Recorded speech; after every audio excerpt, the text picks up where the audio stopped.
Yo, yo, yo, what's going on, everybody? Welcome to the Draft of Empires that starts today in approximately 10 minutes from now. I should probably hide Dabs real quick before getting him online. Uh,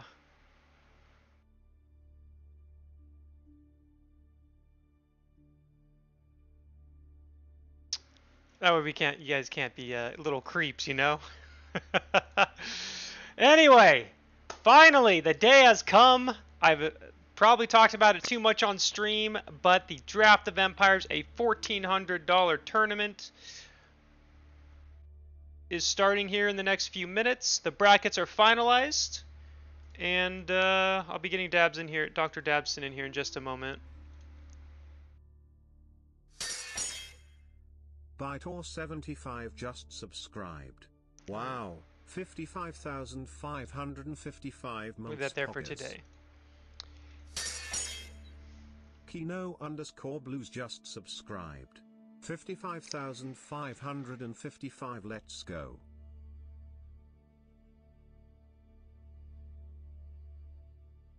Thank you for the subs, Bytor and Kino Blues. Greatly appreciate the support. Welcome, welcome.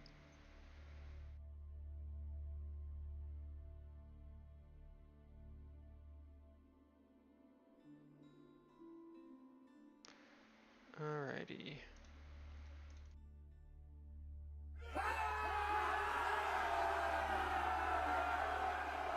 Thirsty Sips has gifted 5 subs to viewers. Don't tell you right. Thank you, Thirsty Sips, for the 5 gifted subs. Greatly appreciated here. We'll be starting here in a moment. I'm going to get Dr. Dabston in the call. Let's prepare to say hello to the doctor himself.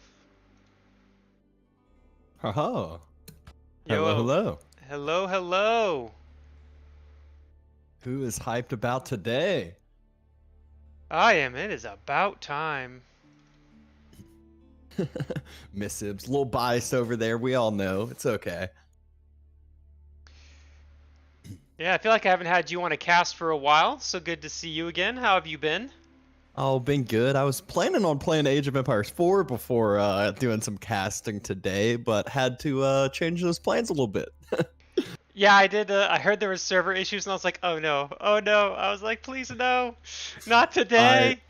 I immediately thought too, because I was like, all right, it was like 8 o'clock when I woke up or so. So I was like, all right, 3.5 hours until your tournament. I was like, they should be able to get it fixed by then. And thankfully, they did. Like the Giga Chads that they are. Yeah, this is the first DLC tournament for Age of Empires 4. At least that I'm aware of. Unless someone snuck one in this week that I'm not aware of. A couple show matches. No tournaments though yet that I know. Well, I guess there's the Rising Empires, like Loyla Legends tournament. So you can't count those out. Yeah, we count all those out. This is the first one. I don't care what anyone says. Yeah, well, it hadn't started yet, so it is the first one. Oh, look at that! I didn't even realize I wasn't subbed to you. Can't believe it. I'm hurt. Unbelievable. 14 months in a row. So True, true. It didn't. It must have been today when it ran out. Thank you, by the way, Forever Tired for the 2 gifted subs, and Always Cursing for gifting 1 to Dabs. Think about it, you got to save money today. Actually, I think you usually, I don't know if you use your Prime or not, but I think I end up subbing usually to like 5 to 10 people each month, so one of them gets the Prime, and I don't know who it usually is. All right, we'll go over the big question today is how many actual new civs are going to get picked. I feel like there's going to be a lot because not as familiar with it, so almost kind of like choosing a weakness for your opponent. I've heard people talking about it, and what they've told me is they think, I've been told Order of the Dragon and Byzantines are going to be the 2 picked civs, or 2 most picked civs. We'll see if that's accurate or not. Blades Order the Dragon tournament's live. Yeah, I definitely think so. I think it's one of those, you pull up AoE 4 World and you're like, oh, my opponent hasn't ever played a Order the Dragon game or a Byzantines game, and I'm definitely choosing either of those. Order the Dragon is a little more basic, but they're just not that strong, I guess I should say.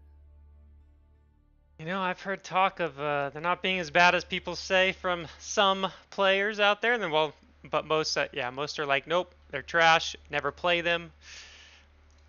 And we will see. We will see.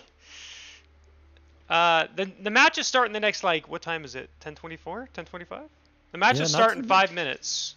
Well, not too long. Theoretically, they start in 5 minutes, but we all know people have to check in, and then people have to, you know, pick their map. Actually, they don't have to draft their maps. They just pick. Should be a pretty quick process in terms of setup. They don't have to draft civs and maps. They just do. They pick the civ of their opponent, and then the first map's already preset. That's right, always cursing. The prize pool is 1420.69. No one's wanted to break that yet. Yeah, that's one of those numbers. After you hit it, it's like, all right, no one gift anymore. We hit the magic number. Yeah. So what we can do here, real quick, we can pull up the brackets and see what match we want to cast first.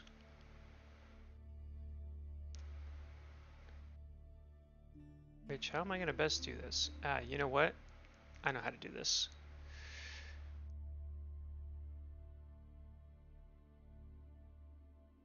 You should add and DOE and put the link in, unless you have it already.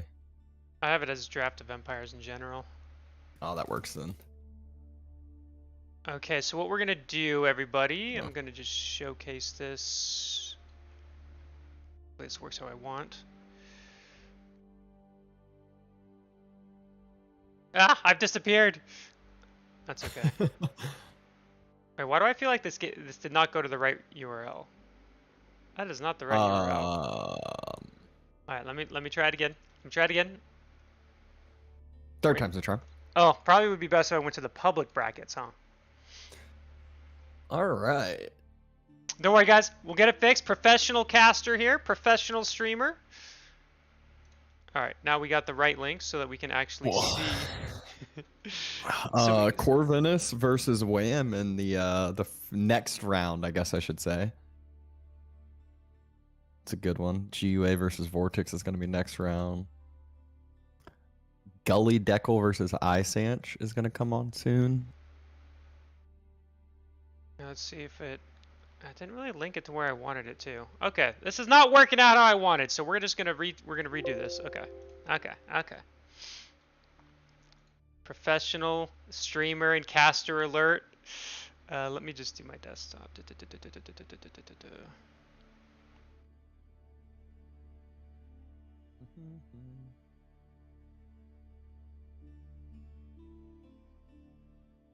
Perfect. Okay.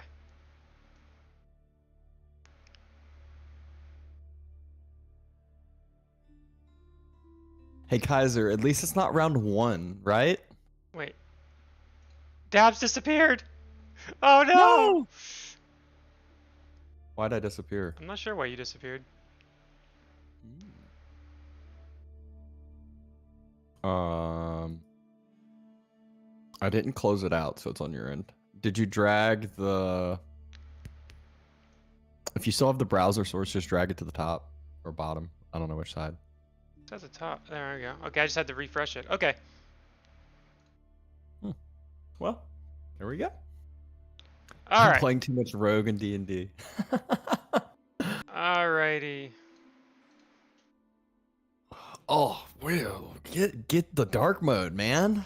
I have got dark mode enabled. I swear, it just doesn't go through.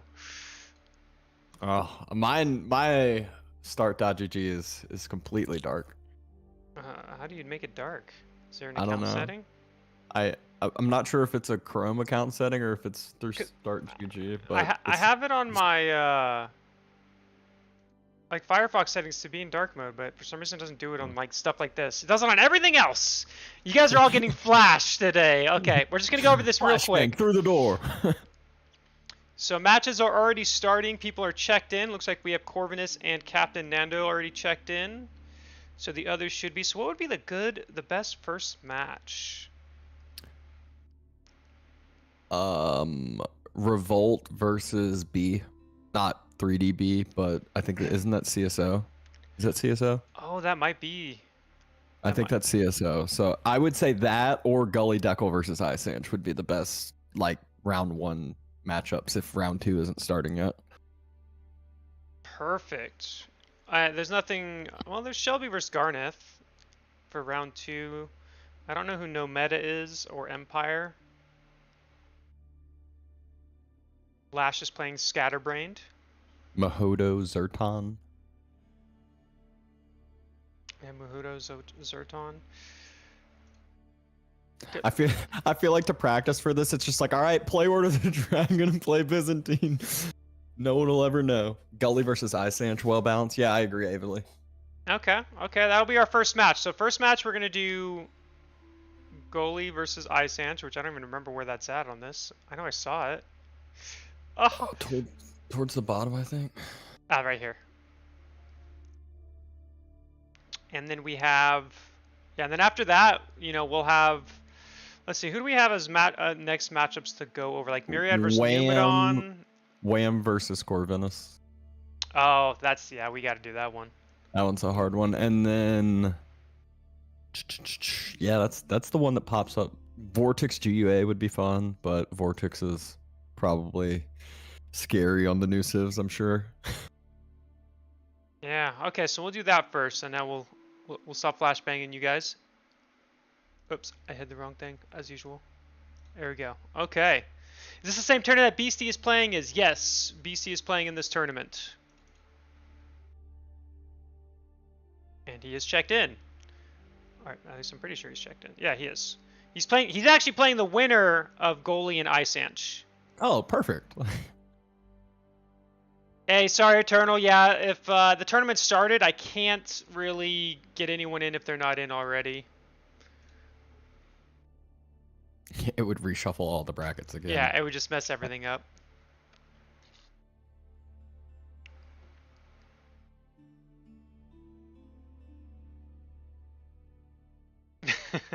Kaiser playing BC round 2. Guess will be a check in and out. Believe in yourself. I believe in you, Kaiser. There was a check-in. I did put it in the Discord, and I did do multiple reminders in the Discord for the check-in, but I know not every player joined the tournament Discord. But now this is going to be Blade's tournament Discord going forward. But yeah. All right. So we'll just go into that. Let's see if they probably haven't started yet, but they're probably close. Are you gonna share screen with me? Should I join your group? How do you want to do it? You'll join my group just like we always do. I feel like it's better, but I don't know. People have their preferences. This first matchup, by the way, between Gully and Isanch. Isanch picked Iabids for Gully, and Gully picked HRE. What? That's right. First match of the day is HRE versus Iabids. I would have never guessed that. You could have. I'm appalled right now. Wait, did you remove me as a friend or something? No. So I got the DLC on my. I got the DLC on my Steam. My main account has always been my Xbox Game Pass one. I'm making the transition to my Steam account finally. So. Okay. It's a refresher now. I don't have many friends on there, but it's that's the one to go to now. Unless I want to be a no expansion scrub on my Game Pass account.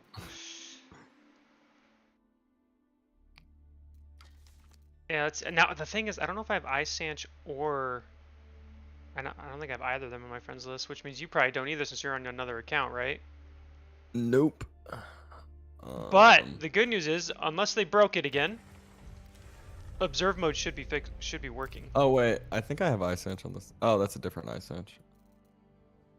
Let's do 1v1 standard.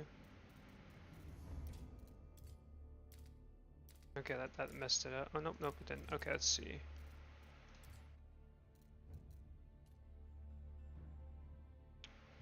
Let's see if we can find. I just added Gully Deckle. There's a Civ drafts here, just free pick for your opponent. So there is a Civ draft. So the way the tournament works before we really get started here is every player picks their opponent's civilization. So for example, what ended up happening here is Isanch picked Iabids for his opponent, and Goalie picked HRE for Isanch. So Isanch will be playing Holy Roman Empire, Goalie's going to be playing Iabids. I don't know why you would ever pick a Ubids for someone right now. Well, if Goalie hasn't, if Goalie has no experience with them, right? Like if I played Iabids, I would lose. Oh, would you though? Honestly, if you just click the right ones and play them somewhat how Abbasid is, I think you'll be fine. Yeah, I agree with you, WD. I mean, yeah, that's how you'd think. Now the question is, look through the observe mode yourself as well. See if you can find, because I don't know if they've started yet or if they've even hosted the lobby. Wait, I might have Isanch on my friends list, and I'm just thought I did. See, Corvinus is in a lobby. Oh, I do. I have him on my list. We're good. We're good. Oh, sweet. So we don't have to stress about that. All right, let's go into game number 1, because we don't mess around here. We go straight into the action. Oh, look at that! I can't wait till there's like a 5-minute delay. That's true, but we could wait a second. We'll see. We'll see.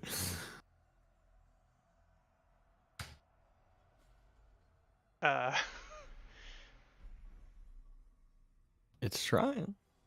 I'm not sure what's going on. It doesn't tell me. It's not giving me like a delay, but It usually, I think, takes a little longer when your group you have maybe. someone else when you have someone in your group.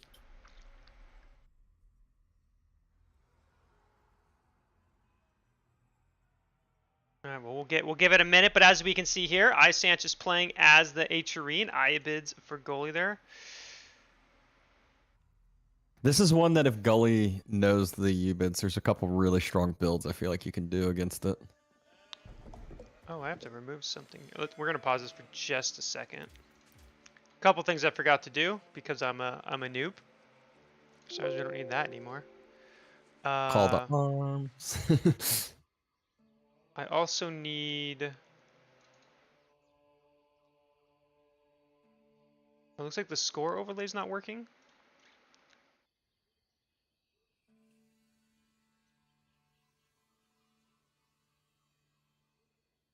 All right, we'll just have to go with the default for now. We'll figure it out after. All right, let's just go into game number 1 here then. Again, we're gonna have Isanch as the Holy Roman Empire and Goalie as the Iabids. Yeah. So I feel like this is the big thing to always kind of look at is the openings, seeing how comfortable they are on the Civ, seeing if they're doing kind of the meta openings or what we would think is the meta openings, or if they're just kind of going with all over the place.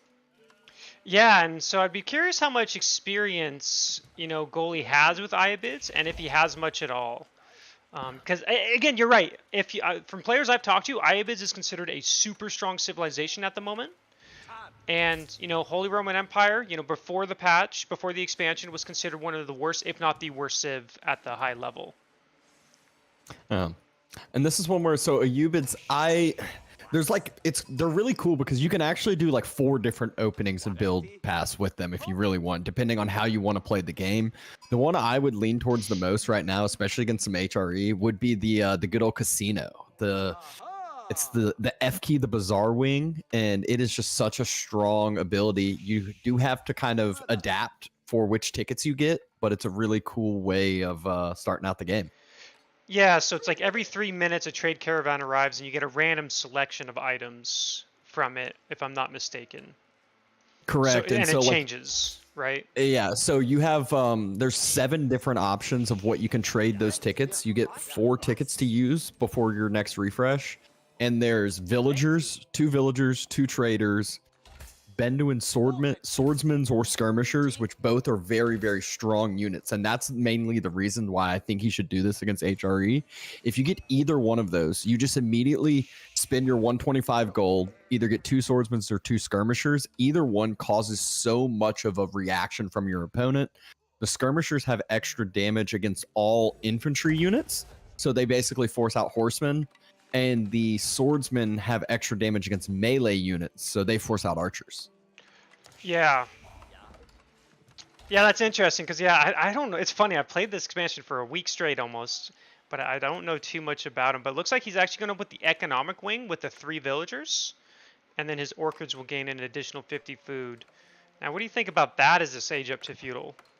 So there's one route I like for this one, and you can play it in feudal or play it and go actually to a really, really quick castle age timing with the culture wing if he wants. One thing I would have liked him to do is not fully gather out that one orc or like whatever it's called, the berry bush. He could have had an extra 50 food if he had just left one single food left in there. And actually now we see him lose 100 food because he took out another berry bush. Oh, that's really smart, actually, to do that, because it's, yeah, so if a player is good enough or recognizes it, they just move berries before it finishes so that they can get that extra 50 food, or 100 food, in this case.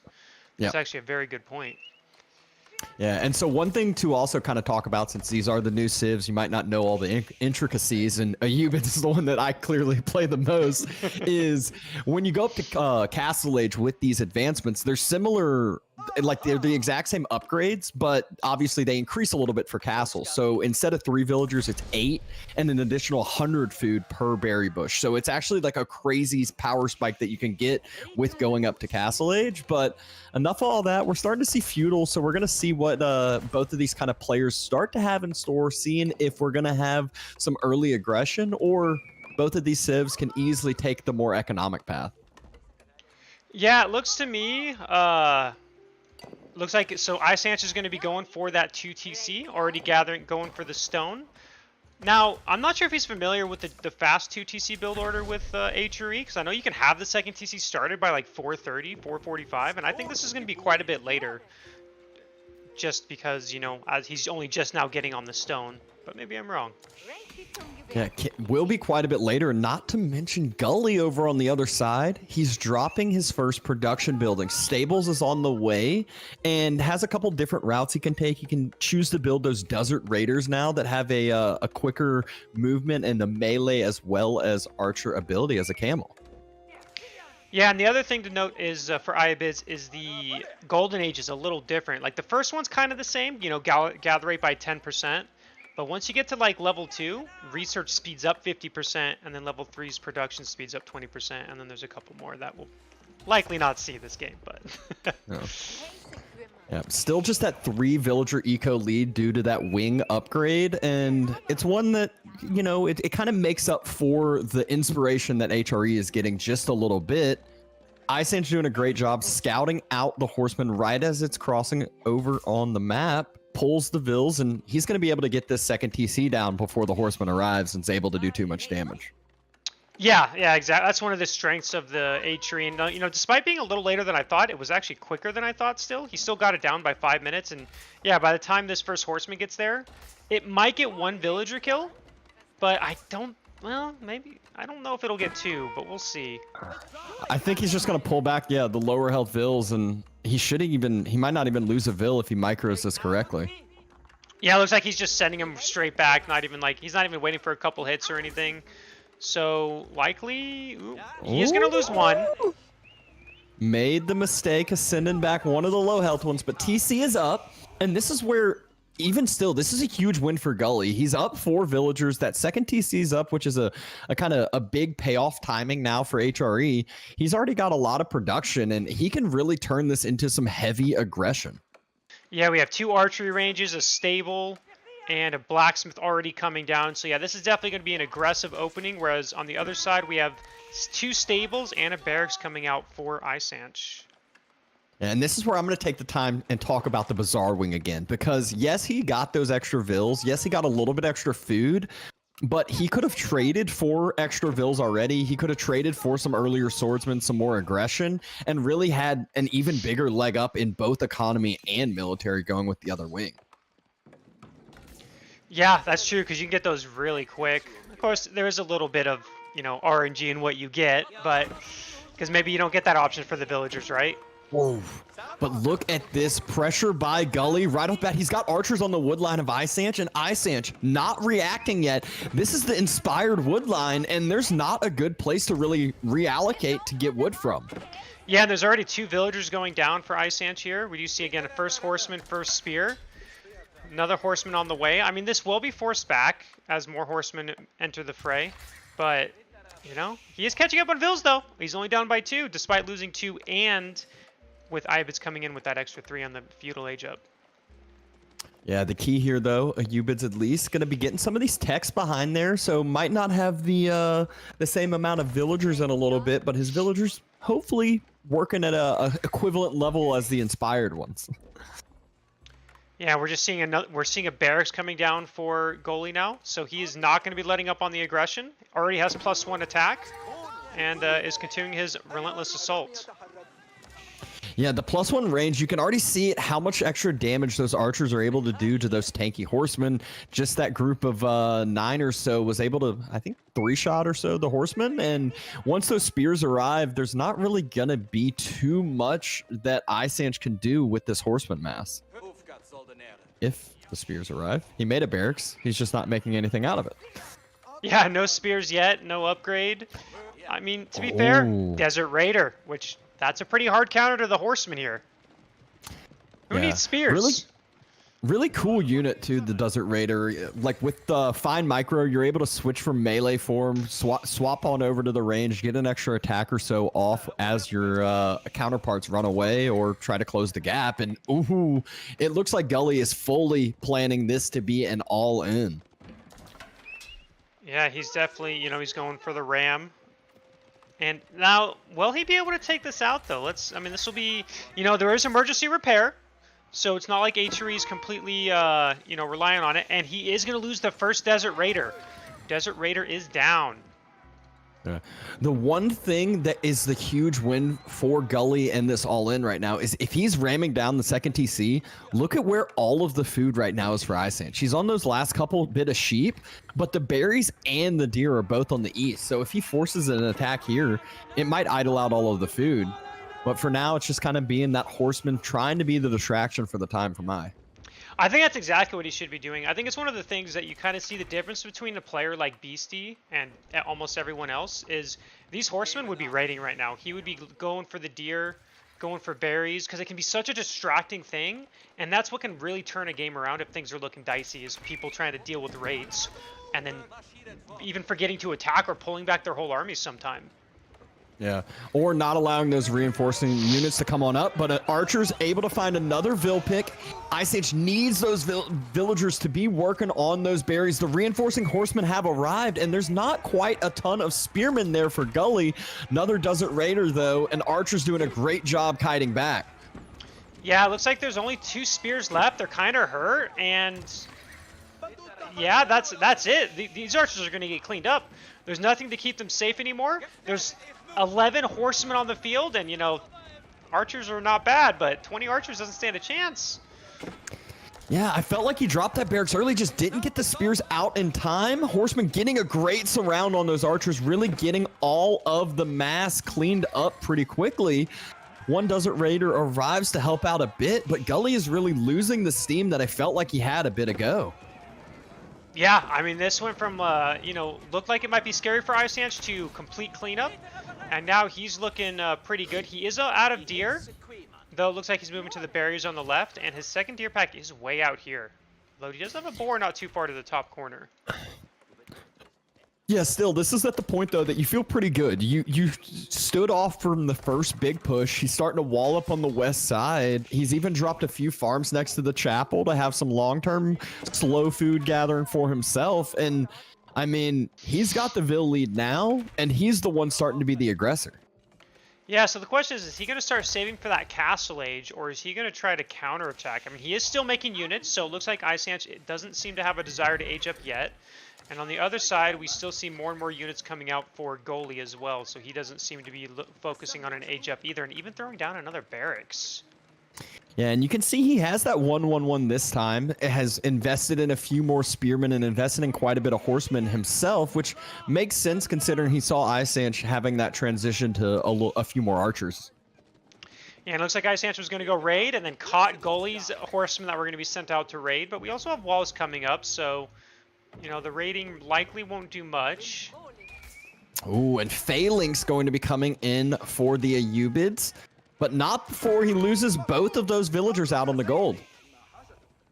Yeah, it's always painful. And I just realized that Isanch actually had no blacksmith upgrades for this entire game yet. So for that first engagement, he won that pretty handily without a single blacksmith tech. Yeah, it just shows you how hard that counter composition can be. If you don't have the right unit, it doesn't matter if you have the right techs. You're still just outclassed overall. Horseman trying to get damage yet again, and Gully has his whole entire army trying to deal with this. Yeah, and look at this. Gully's actually gathering stone. He's gathered 450 stone so far. My assumption is he's going to be throwing down a second TC, or maybe he's going to throw down 2 TCs. Judging that he's still gathering stone, he's at 538. Yeah, the weird part here, though, is he's making so many archers that he really needs to idle out his archer production because he needs the wood to build the second TC, but he is getting that second TC down and should potentially be getting a third, as you were saying. Yeah, he did have another villager that he put on stone, so I think he's going to be gathering for a third. The thing is, you know, Isanch has a couple things he can do here. I mean, he could go Castle Age, or he could try to do some feudal pressure, and I really think he should just be almost focusing on Castle Age because he's got, after cleaning up that army, there's no threat to him. And there's a raid on the right-hand corner, by the way. Oh, perfect raid on the right. Denying those villagers that moved out to the berries. Also circling around, has spotted out the secondary TC, has spotted out other villagers on berries, and he's just making Gully take all the pressure, have to fall back. And Isanch, look at his resources. He's got the gold in the bank, essentially, for castle. He moved out to the berries, and if he idles production for a bit, he will be at that castle you were talking about. Yeah, and he's about to kill 5 extra villagers. He did lose quite a few of his horsemen, unfortunately not paying attention, and lost a lot to spearmen, but he's killed, you know, 8 villagers total.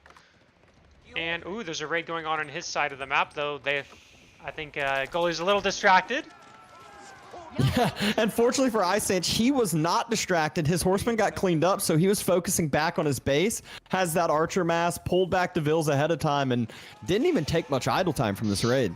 Nah, this raid hasn't really done anything at all. Just, I mean, might get a villager now, but again, he's up by 23 workers. Isanch has got to be feeling pretty good about his position at this time. Yeah, and those 23 workers, they're also working a little bit harder if they are under that chapel, if they got any of that inspiration. So really in a prime time position playing the HRE. Yeah, and it looks like Goalie does have enough stone for that next TC. Is he going to make it? And it looks like he is. Third town center going down. I mean, he kind of has to do this, right? He's super behind. I mean, military, they're even. He's behind a lot on workers. And so he's got to do something to catch up. Yeah, the one thing that people may not realize, though, is the Ayyubids, they don't get that fresh foodstuffs upgrade. So he'll be costing the full amount of the food for these villagers out of all 3 TCs. Yeah, we do see the horsemen actually survive at the top. They did actually clean up the horsemen chasing them. Not exactly what you want here. Oh, and here we go, going through the wall now. At the same time, a few horsemen in his base, killing out some of those units that pop out, even the spearmen who are popping out of the barracks. But Isanch looks like he's planning on pulling back, needs to respect this push, as there are a lot of spear archers in his base. Villagers already starting to get taken down on that gold. Farms might be idled in a little bit. Yeah, and we're just seeing reinforcements getting cleaned up. You know, another raid, starting to get some villager kills. We've had 3 villager kills so far. And then we have, okay, but looks like Goalie is being pushed back. You know, he's still behind by 19 workers. Does lose 1 more villager, I think. Yeah, I don't know. He's got this smaller mass chasing him. He must not be looking because he could just turn this right back around, try to clean up a few archers and take this better trade rather than losing a few of these units. Yeah, he could easily clean this up. He's definitely, I don't know if he's distracted by something. I don't see anything going on. Maybe he's just a little scared of being caught up to. Definitely Seems a little scary because, yeah, he could have cleaned that army up. And then, because, yeah, Ice Anch had over half his army was back at home. Yeah, and now when Ice Anch's army groups back together, Gully definitely can't take that fight at that point. It almost looks like Gully's the one who's trying to prep this Castle Age himself. As I said that, it's 800 wood in the bank, not food. So immediately ate those words. I was about to say, looks like he doesn't have any of a food bank though. So if Castle's on his mind, he's a bit late there. Yeah, no, it was that was just one that I looked the wrong way. Archer's taking the fight though. This is right under one of the outposts. No one in the outpost, so not really helping that much. And Ice Anch, this is a fine fight for him to take, and he is forcing Gully back. Yeah, and this is the thing where Ibid is going to struggle like a lot of other civs, like Abbasid. Feudal Age men-at-arms, they don't have an effective way to deal with them. And they can tank so much arrow fire. I mean, no reason to go into Desert Raiders. Oh, There's he's too going many castle. Archers now at this point. And there is, wow. 10 seconds till goalies in castle. See, I misspoke, but I meant that the whole entire time. I forgot he got the cheaper castle option. This is actually very I could have cute. sworn I said it, but I don't know. I saw it and then I thought I was crazy. Well, because it didn't show up in the UI. Yeah. Oh, this is going to be very bad for. I mean, Ice Anch actually is not very far from going castle himself, so he should be fine. Though, it's this push. All you need is like 5-6 Ghulams to pop out. Guess what he has in queue? 6 Ghulams, 5 barracks are already out. So Ice Anch, he does need to fall back. If not, he has to micro so well. Yep, exactly. So he's pulling. Ice Anch is pulling back. Goalie's going to try to push here, but I imagine Ice Anch is going to.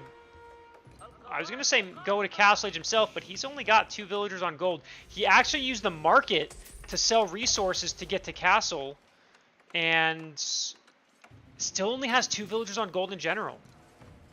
Another fight going down in the middle. Ghulam's not quite on the front line yet. There's 11 men-at-arms for Ice Anch, so this is still somewhat okay for Ice Anch. He's still stalling this out while the Regnance is going up behind this.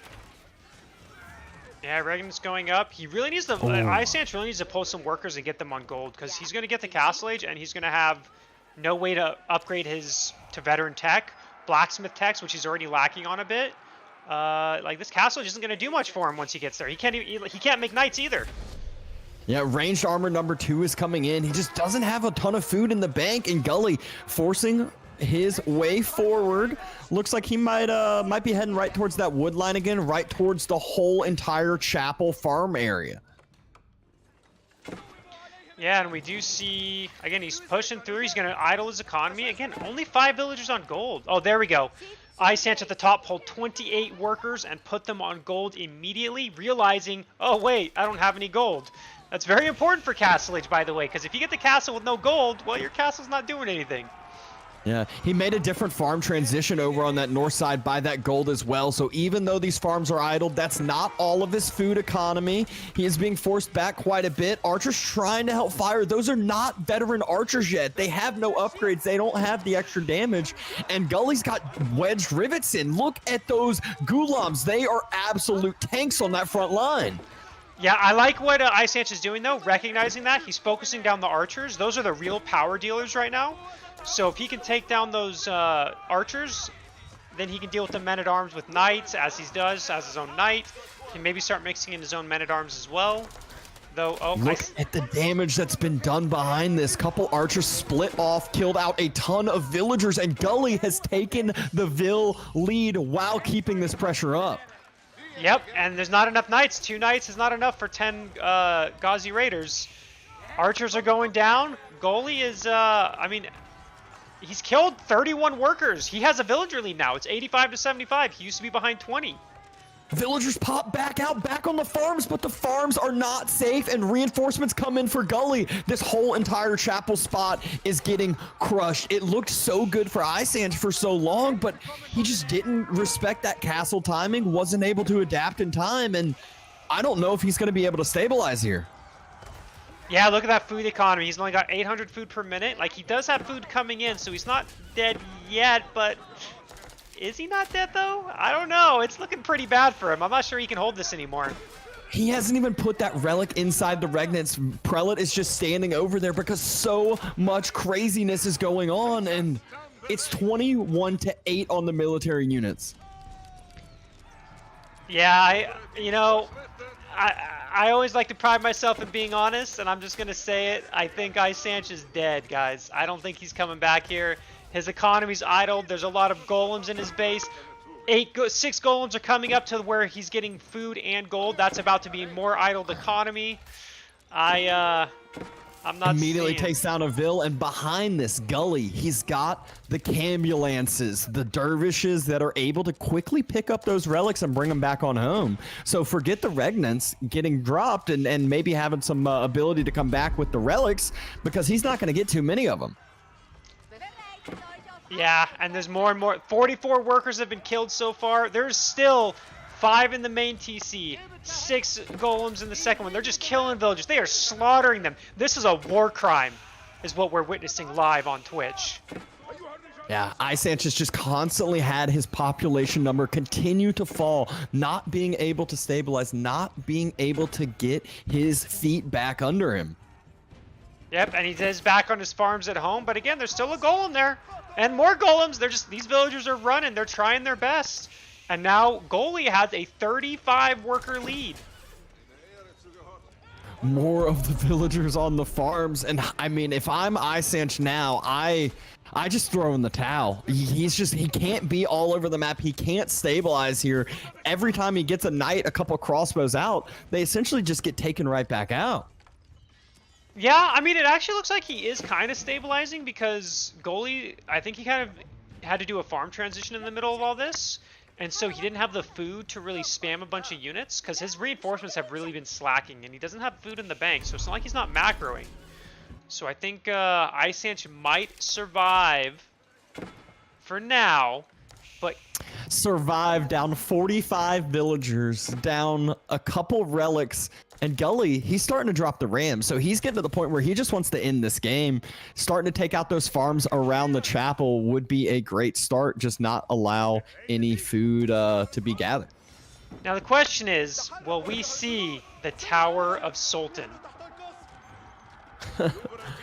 That is a good question. It's quite a bit of resources. Gully doesn't quite have enough, but it's fun to watch, that's for sure. Yeah, but you can see now that the farm transition is in, you see his food eco spiking up to almost 2,000 a minute. Units are now being able to be made, so now we're going to see a huge stream of units coming towards Isanch. And is Isanch going to be able to hold the follow-up attack? I expect this military graph to start really spiking here in just a moment.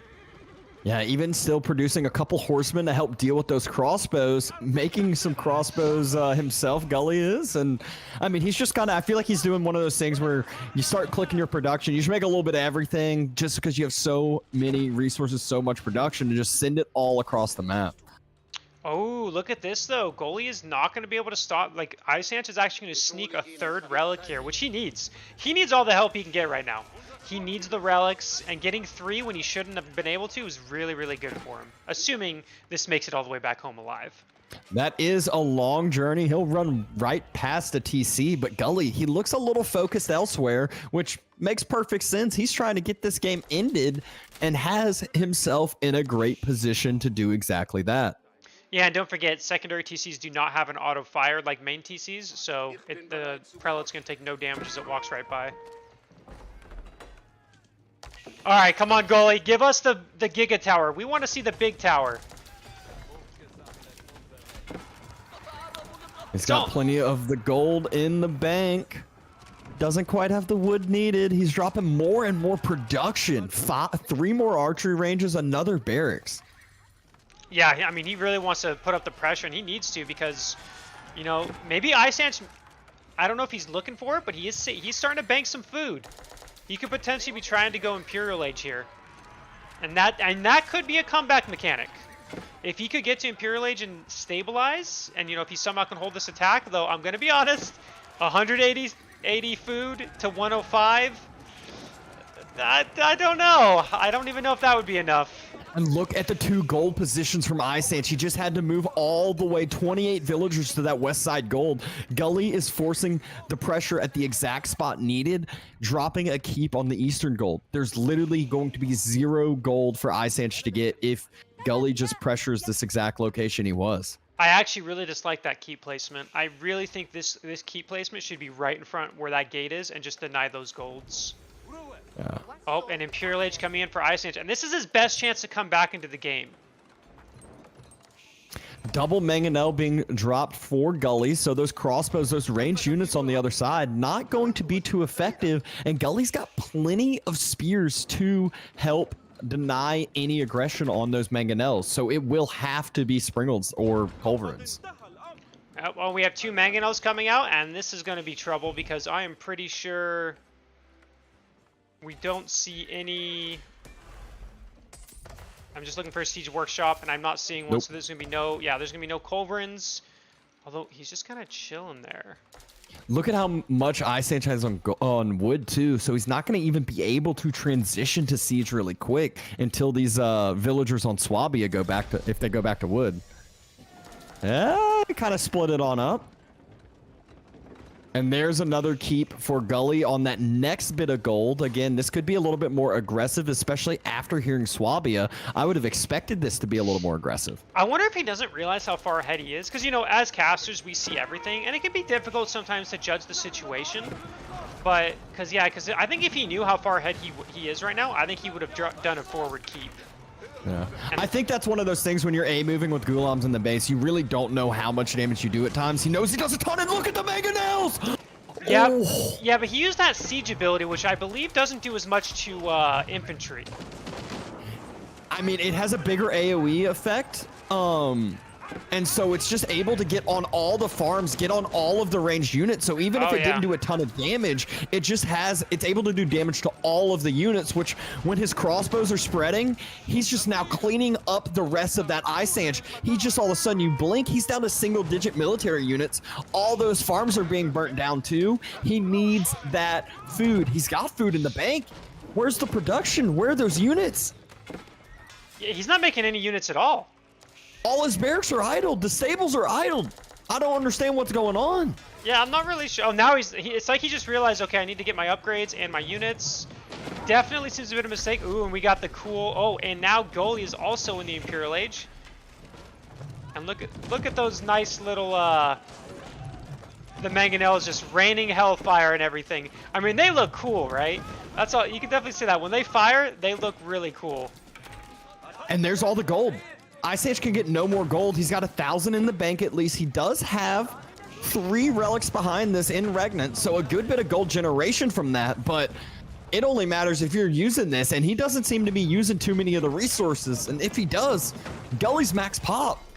He's just going to spend all his resources on upgrades, and game number 1 going over to Gully. Yep, game number 1 goes to Gully. You know, very interesting first... Like I said, I don't think anyone would have predicted Iabids as being picked. HRE, not as much of a surprise for the first, so very nice game by Gully there. Pretty sure he's happy to win that game number 1.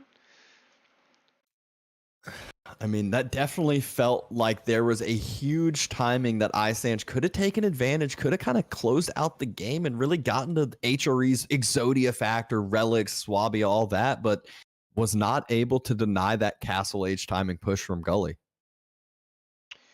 Yeah, exactly. And now we'll see what their second Civ choice is.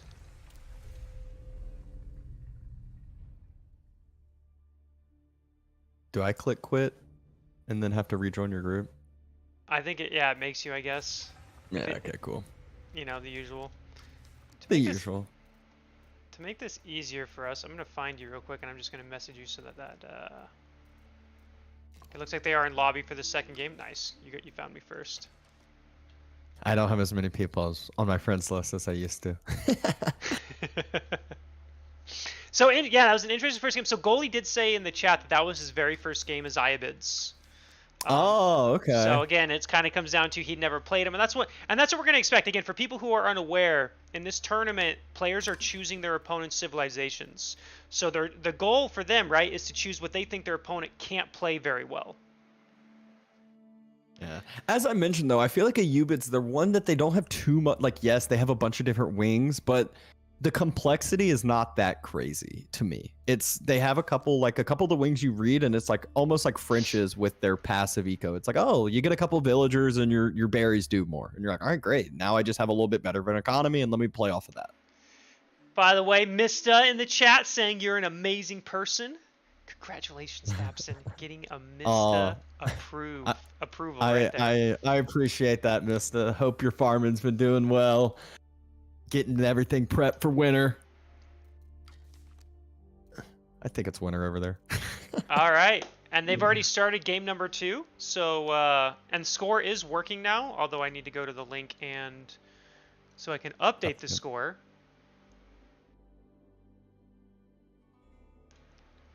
Thanks to Magical Cow for fixing that. All right, let's get into the next match, huh? We're not going to delay here. We're going straight into it. Oh, and now this is more of the matchup that I was expecting here now. Yeah, look at this. Order of the Dragon versus the Delhi Sultanate. Cliffside is the map, one of the newer maps. Pretty interesting to watch, to see. Yeah, so we got a minute and a half until we can actually start here. But we can already see... I'm scared. So, like, you think about it in like orders units, like, yeah, they're gonna be strong. Delhi should have like 3 times the amount of units, sacred site control, and everything. So, I'm still scared for that fact. Yeah, well, yeah, that's the thing, right? Like, in general, right now, I view Delhi versus HRE as a Delhi favored matchup. Now, this is Order of the Dragon. Their units are obviously double the cost, double the strength, or almost double the strength. And so it's very interesting. We're going to see Order of the Dragon against Delhi, but Delhi still has Ghazi Raiders, which do well against Men-at-Arms. And I'm not sure. And out of Gully's over 1,000 games played in 1v1s, he has one single ranked Delhi game, and he lost. Oh, wait. That wasn't all patches. Let's see all patches. He's 23, and his win rate is 30%. Not a good look. 23 games out of over 1,000, and you don't have a good high win rate. So it is, I will say, Delhi's one of the civs. They play differently than a lot of others. Yes, you get your free upgrades, but you got to know which upgrades to prioritize first, what order to click stuff in, and what type of build you're really going for. Yeah, and I'll be curious how much game time Isanch has with Order of the Dragon. That'll be interesting. And this is on Cliffside. I didn't even notice the map. So we have Cliffside here for game number 2, Delhi for goalie, and again, Order of the Dragon for Isanch, who was immediately throwing down a barracks. What? Oh, is this the map that your gold's outside? Oh, no. Oh, no. This makes so much sense. This game's over. So on Cliffside, your gold is outside your TC range. How do you deal with your gilded spearmen? Now that is the question, right? Because yeah, the gilded spearmen, very, very strong. They're stronger than a normal spear. So a normal spearman can get out healed by one scholar. But one gilded spear, I think, probably will out DPS a scholar healing. Yeah, we do see that Gully does scout out the barracks. He actually could have lost his scout if Isanch jumped in, but I don't think Isanch could have afforded the TC idle or the villager idle time on the food. But the first spearman is out and on its way, and this is before Gully moves over to the gold. So now this is going to force a barracks reaction. He's not on wood at all. I don't know how he's going to be able to catch up and take this gold, especially if Isanch can continue this up. Yeah, it's interesting that you said he scouted it, but then he made no reaction to it, and now, yeah, he's not going to be able to get this gold. Yeah, no, not at all. The spearmen, before the mining camp able to be finished, already on top of those villagers. A little bit of some TC fire gets onto the spearmen. A little bit is better than nothing, but look at how tanky that spearman is still. Yeah, it's 160 health. Like, he definitely should have, when he scouted the barracks, he should have immediately pulled villagers and gone to gold. Definitely a mistake not to go to gold immediately. And now we're going to see how goalie is going to react to this. Looks like he's just going to gather more wood. Oh no, I think he's going to throw down a barracks. And the problem is if Ice Age actually invests more into Spearmen, the Spearmen are so much better. They're going to just outclass the opponent, and it's not a barracks. It's going to be an outpost. Okay, an outpost is an interesting solution. The problem is, again, he built that outside the range of his town center, so he's not getting that protection. No. Oh, there we go. Oh, that's exactly what it is. Look at how tanky that Spearman is, though, still. 3 villagers all at under half health, but the TC is firing down on that spear. Spearman cannot step up a little too far, or else it will get finished and go down. Don't pull out the shivs. That's a gilded Spearman. This is purely not playing against the Order of the Dragon. You expect that to be a normal Spearman. He just lost 3 villagers. Oh, that's such a, like, that's like... You're dead even with Order, which the villagers take longer to produce and work harder than you at the 3-minute mark. This is bad. Yeah, this is very bad. And the thing is, Isanch here, he's about to age up. And the goalie, he's not so close to aging up. Not at all. And I mean, this is just not a position you want to be finding yourself in. It's just behind already. And the Order of the Dragon are usually a civ to build mine work. The chapel is one that it's a little bit of a bait, and what was that? What was that, Dr. Dabson? Is this it's a little bit of a bait. This looks like an Akin chapel to me. Although I would have gone mine work as well. I think the mine work is a bit better. Though I actually read recently that this Akin chapel gives you the same inspiration, like the same gather rate as HRE with their chapel. Just because of the built-in inspiration that Order of the Dragon villagers already have.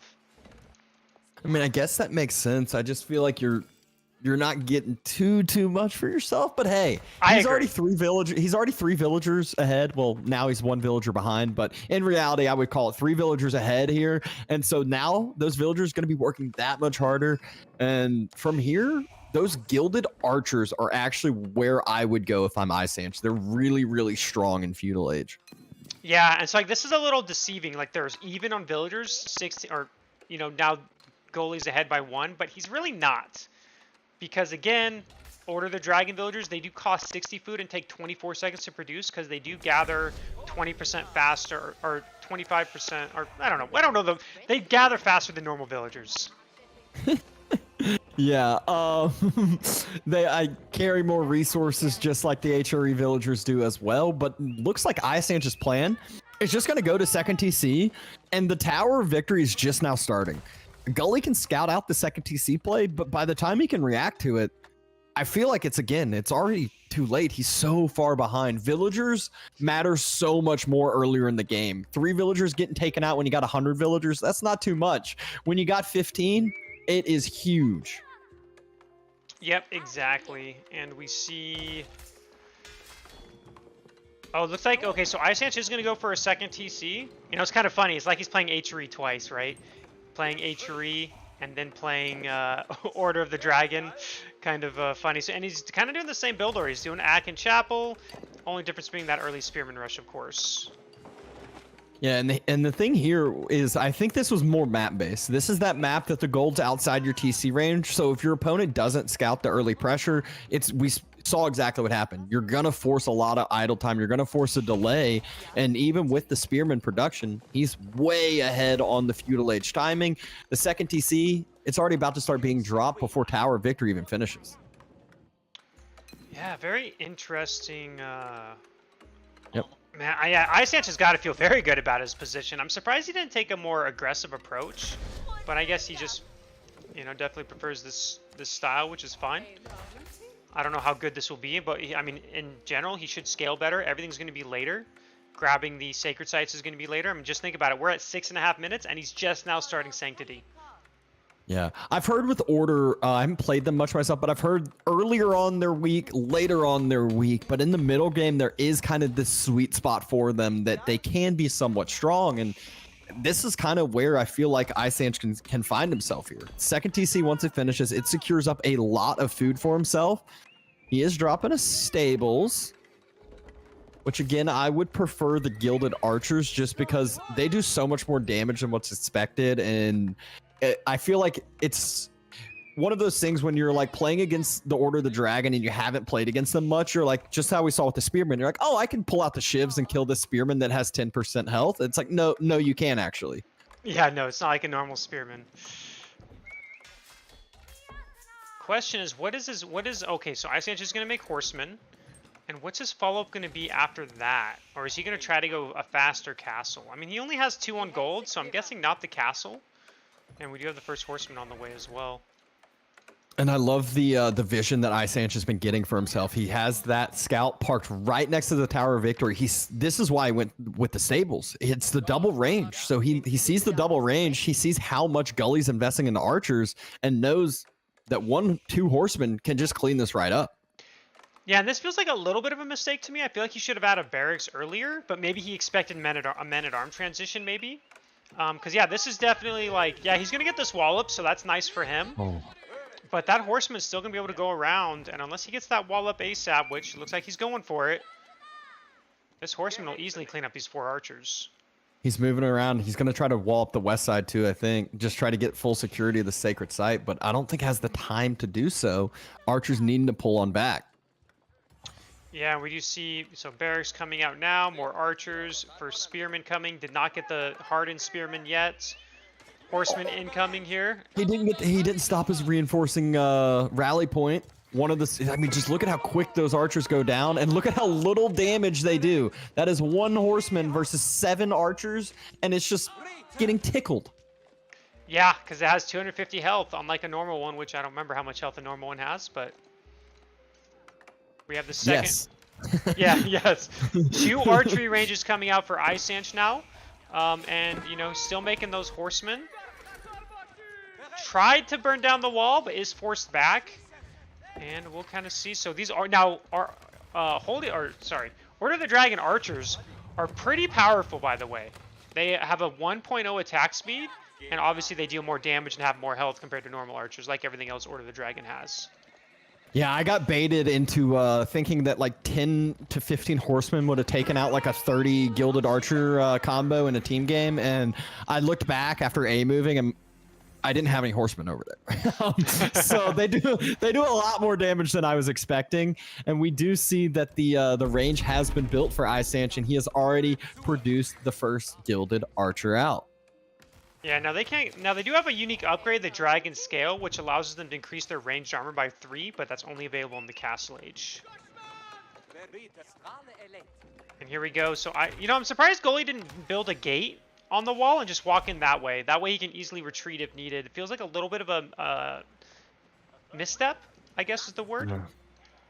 We're at the 10-minute mark, and the sacred site is just now being capped. Order of the Dragon's ahead in villagers. This is definitely a much better situation than you would expect. The military number is a bait against Order. Obviously, their units are essentially 2.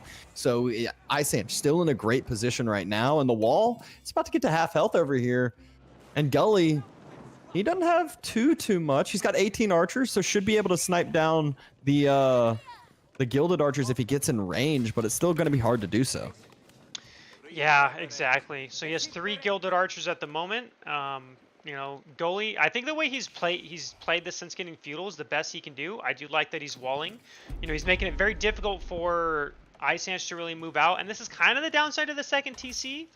Is it really slowed down the making of units, so he's not able to get as many units out as he could have, if he just stayed 1 TC. Yeah, he is able to see that Gully is starting to go onto the deer in the backside. So if he circles around with some horsemen, he can get some great raiding in. But instead, he actually just opts to take down this scholar, deny the second sacred site from being capped. This is such a huge pickup now. Yes, because since he went Tower of Victory, this is a bigger deal than if you go like Dome of Faith. Because with Dome of Faith, you already have a bunch of scholars, and each scholar you lose with the Tower of Victory is a big deal.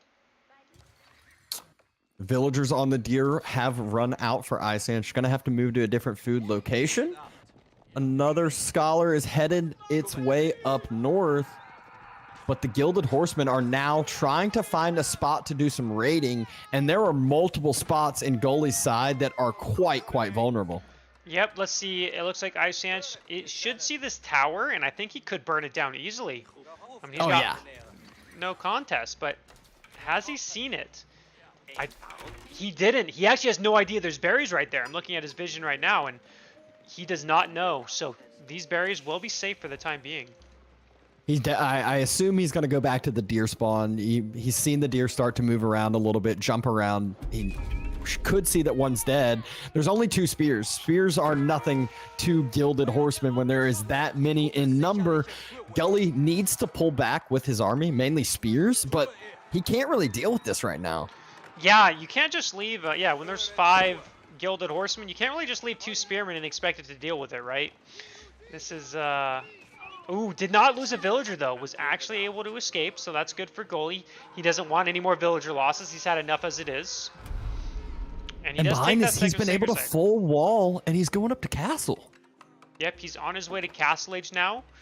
And yeah, there's a lot of units at home for Isanch, but he's not pushing. He's not trying to deny sacred sites, which is a little bit of a mistake. I feel like he should have taken down one of the walls and just decapped when he had the chance, because he knows Goalie's army is chasing his 5 horsemen, or Gilded Horsemen. I do feel like we're at a point, though, where Isanch can stop production for a minute or so and be able to go on up. He's transitioned to some farms under that chapel. Just needs to send some more on over to gold to make that transition. I mean, if he pushes right now, Goalie's going to have to retreat. It's 41 to 32. Those units are essentially double for Isanch. He sees the military in the middle. Gilded Archers starting to fire, and just look at how fast they're able to take down the archers on the other side. Oh, yeah. I mean, like, in a straight-up engagement, this is Isanch's chance. He needs to push, because there's 600 gold in the bank for Goalie and 500 food. You know, it looks like he's going to start going in for men-at-arms himself, or maybe knights. That's a stable as well. And he needs to get these out ASAP, because otherwise he's going to get cleaned up. And there it is. Castle Age has finished. Isanch needs to leave 1 unit back, decap the site, and push forward. Exactly what he does. Gold's being denied for the time being. This is awful for the Delhi, because it's not like they can get those quick military upgrades. They got to wait quite a bit of time. And so those units, they don't get the Castle Age ability unless the men-at-arms start popping out. But Isanch, he jumps on top of the production.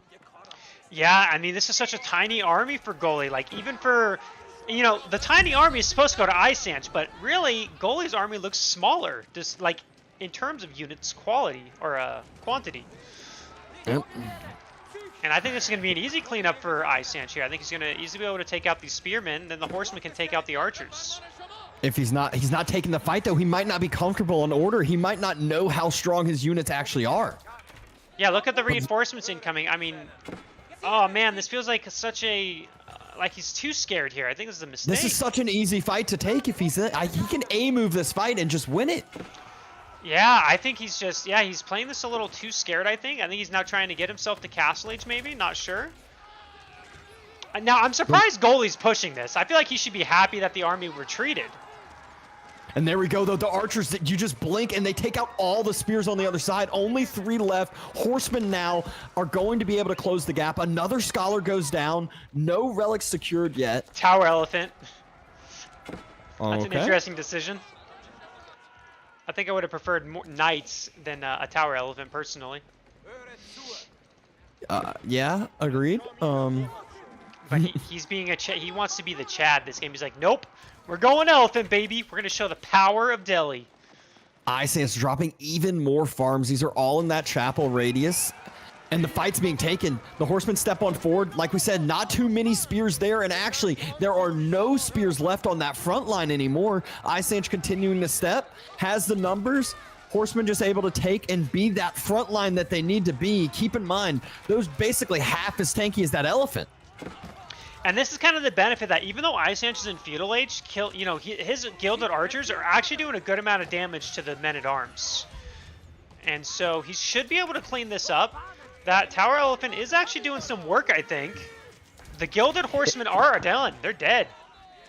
The horsemen are dead, but look at what Gully has left after this. There's just basically the elephant. Villagers are moving back forward. I don't know where those villagers are moving to. Just look how fast they fire. He's going for a keep. Oh, this is not going to go down. These villagers are going to be sniped. They're just... what is he thinking? He was late on the pullback, too. More archers coming to the front line. Looks like he is pushing this back. That Tower Elephant, I was kind of laughing at it, but it's actually kind of doing work.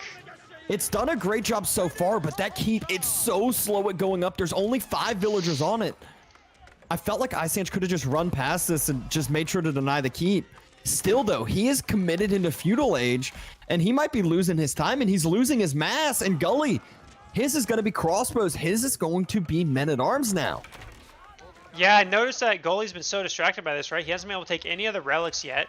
So he's just kind of, you know, taking a... Like, this Tower Elephant is destroying these Gilded Archers now. I mean, this elephant is MVP right here. Like, no joke. Yeah, Ice Ange is just not making any sort of transition into other military units, just continuing to pressure this and not getting any pressure on the Delhi's villagers. Yeah, now the Tower Elephant looks like it is about to go down. This keep is going to finish. Crossbows, men-at-arms streaming across the map. The earlier crossbows have been killed by the Gilded Archers. I mean, like I said, Gilded Archers, they do okay. Like, these men-at-arms have +2 range. Or no, they don't have +2 range yet. I thought they did. But they still do, you know, they're doing a lot of damage compared to normal archers.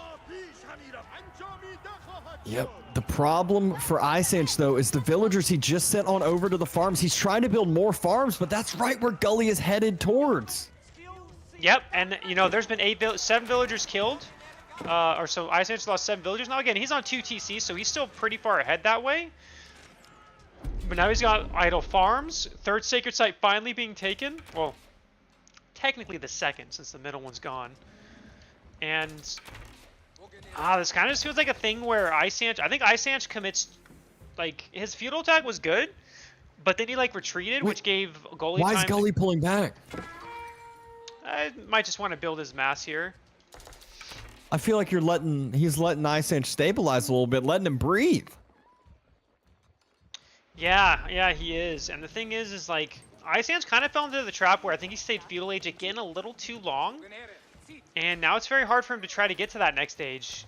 He's spamming out Gilded Archers, but again, this mass is getting scarier and scarier for Gully.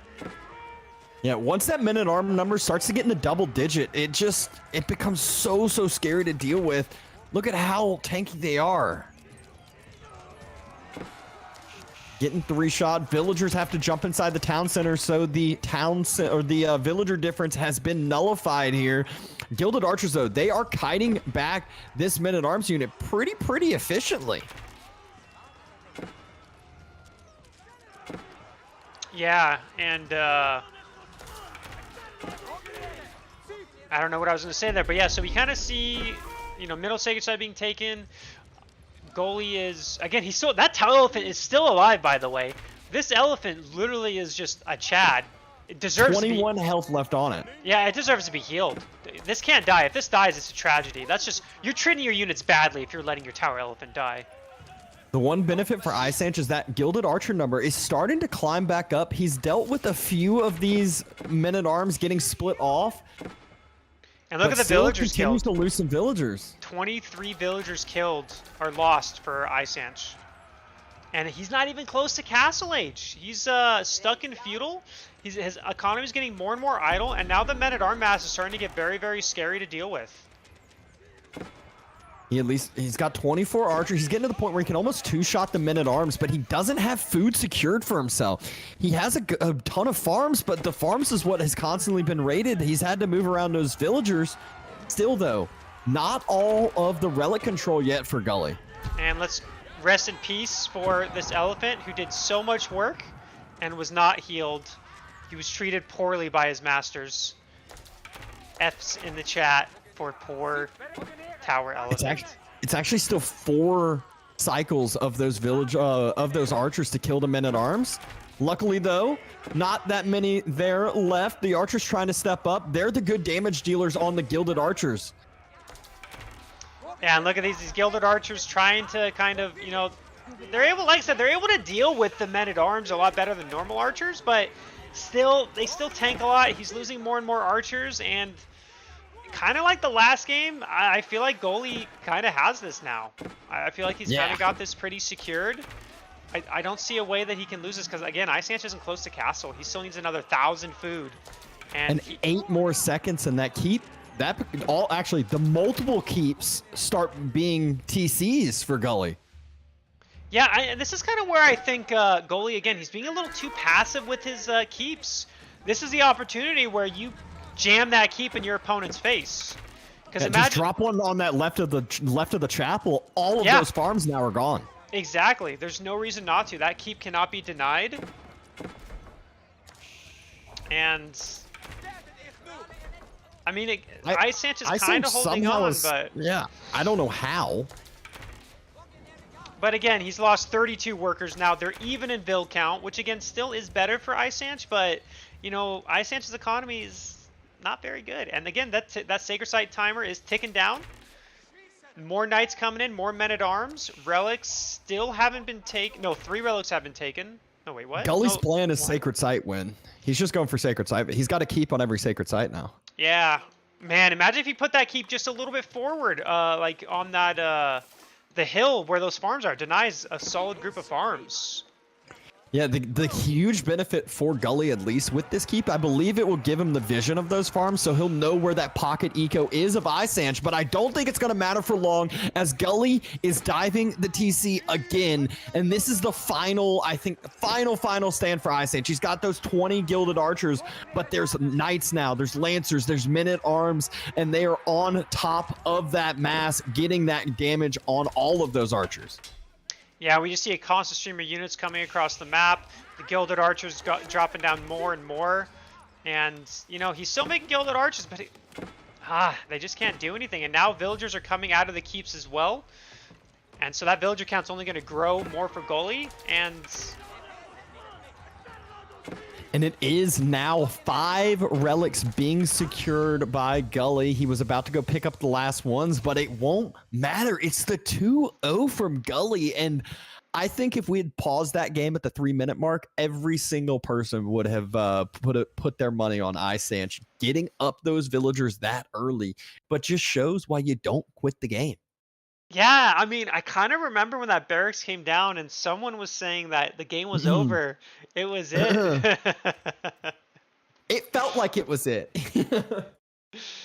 Yeah, Oh. now we see a 2-0 victory for Gully. Again, both games kind of felt like he was in a rough spot, and then Ice Sanch kind of...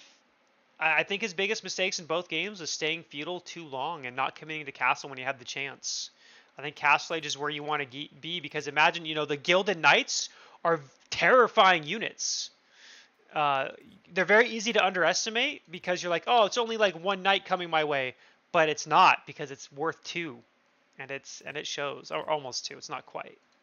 And I feel like the same thing could have been said for feudal. You know, you do have access to those men-at-arms, being Gully, and a couple of those stronger gilded men-at-arms has that same effect. If he won a big fight. He took down a good amount of archers, and then just kind of stopped and didn't do too much after that, and wasn't able to really ever get back on his feet. Yeah, so he's got to be feeling pretty good about that.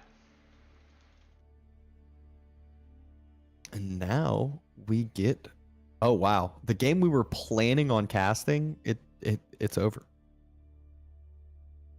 What was that game that we were planning on casting? Wham Corvinus. Oh yeah, I heard Corvinus forfeited, from what I understand. Well, Wham versus Nyan looks like they're going into check-in a second. Louis versus CSO would be one that I think would be very interesting to see. Yeah, let's see what's a good next match to do. By the way, thank you everyone who's followed, subbed, and whatnot while we were in those games. Appreciate it. And we do have, let's look at the brackets here. So let's refresh.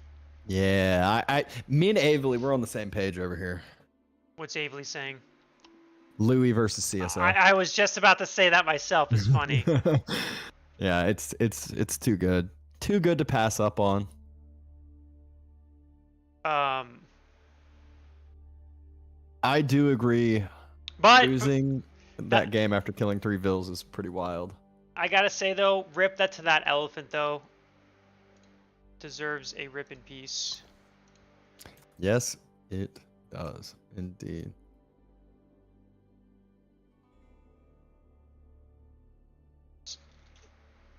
Okay.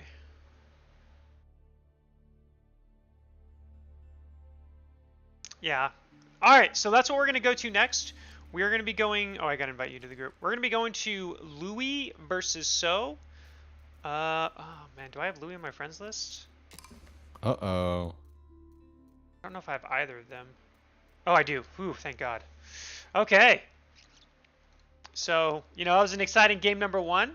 Let's see what Louis versus So. Both are very good players. Obviously, we all know they're good. And I don't know what's up with Corvinus Spurbred. I just know he forfeited. That's all the info I have. So we'll just get right into the action. And I lost Louis' name. He disappeared for me. Oh, there he is. All right. But now I can't click observe, which makes me wonder if the game just ended. I know sometimes it bugs out, so...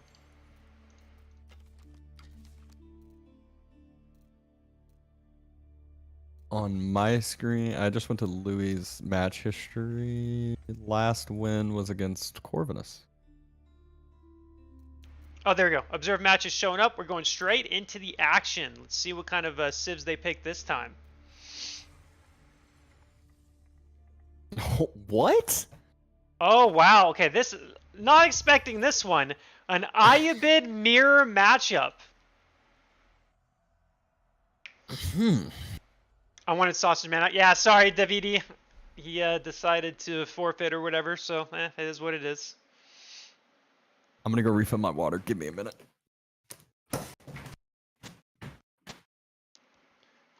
Man, this is you know, gotta say, people were telling me Order of the Dragon and what was the second one? And Byzantines. We've only seen Order once. We haven't seen Byzantines yet. Not going the way that I expect. I wasn't expecting Iabits to be picked. At least not very much, but we're seeing them in both series. So, seems some players think Iabids are either a bad civ or they just think no one is playing them.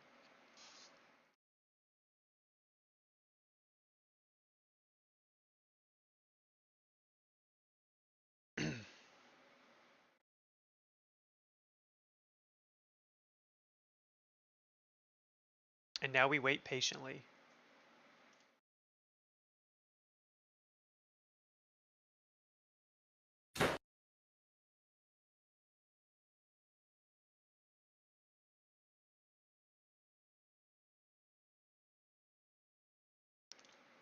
Start GG does not have the new Civ 0. Just have them put the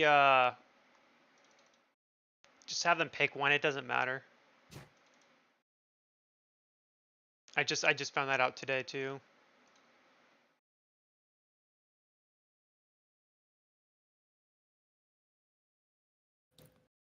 All right, so we need to remember that a Ubids has a bug that it does not show your age up. Yeah, we discovered that last game. All right, because at first when I called that Castle Age, I was like, I swear I saw Castle Age coming.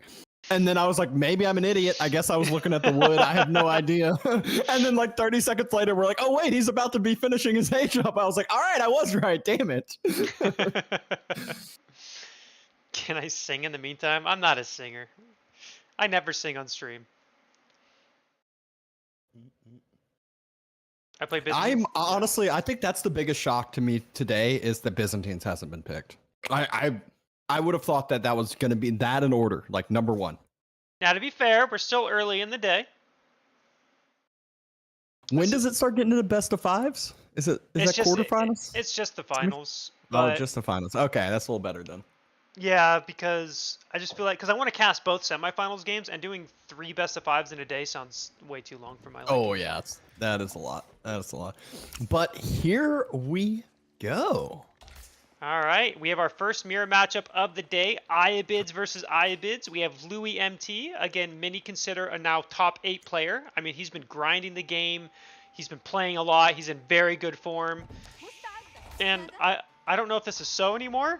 This is Icon? It is. It is? Okay. Yeah, it's CSO. He has a couple different names, but another player that people may not know as much as Louis, but just in the same similar skill level. I will say CSO plays some team games. They play team games a lot together, I believe, but very, very high APM, high level players by both of them. Yeah, it'll be interesting. Should hire Demu for the musical intermission. I really the biggest thing I want with first I'm shocked that Yuba's even got picked, but the biggest thing I want to see is the Bazaar build because I think it's such a cool. Every single game can be different. I really think it's interesting to see how people have to adapt with what tickets they get, how aggressive they can be, how they can kind of change it and become more economic with it, or do a little bit of both.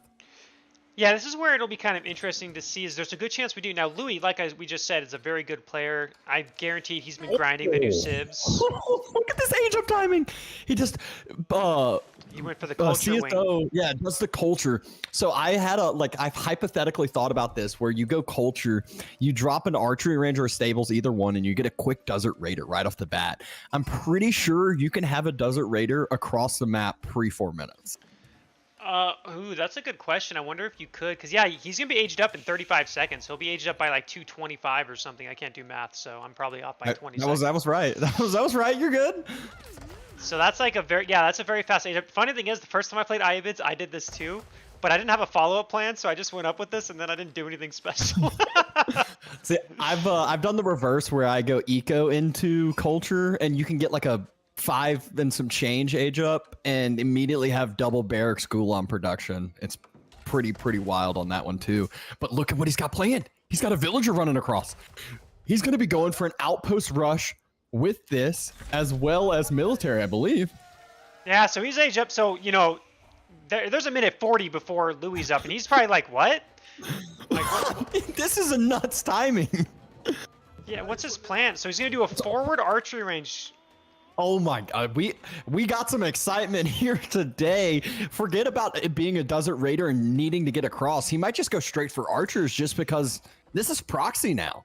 And Louis is going to scout this, but he can't really do much except he knows it's coming, right? I mean, definitely not what you're expecting, right? A 220 age up and then a proxy archery range. He's probably like, okay.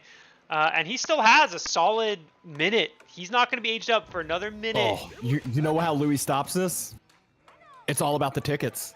He went with Bazaar. He's going to have enough to get 1 ticket spent. If he gets the skirmishers, it will automatically counter this out. He'll kill every single unit that can come out of that range. Yeah, that's probably if he gets lucky to get that as an option. Looks like he is. So Archer is out firing, and So is taking some of the gold as well, deciding that he wanted that gold as too. And now he's building an outpost himself. So he's got 10 gold and an outpost. All right.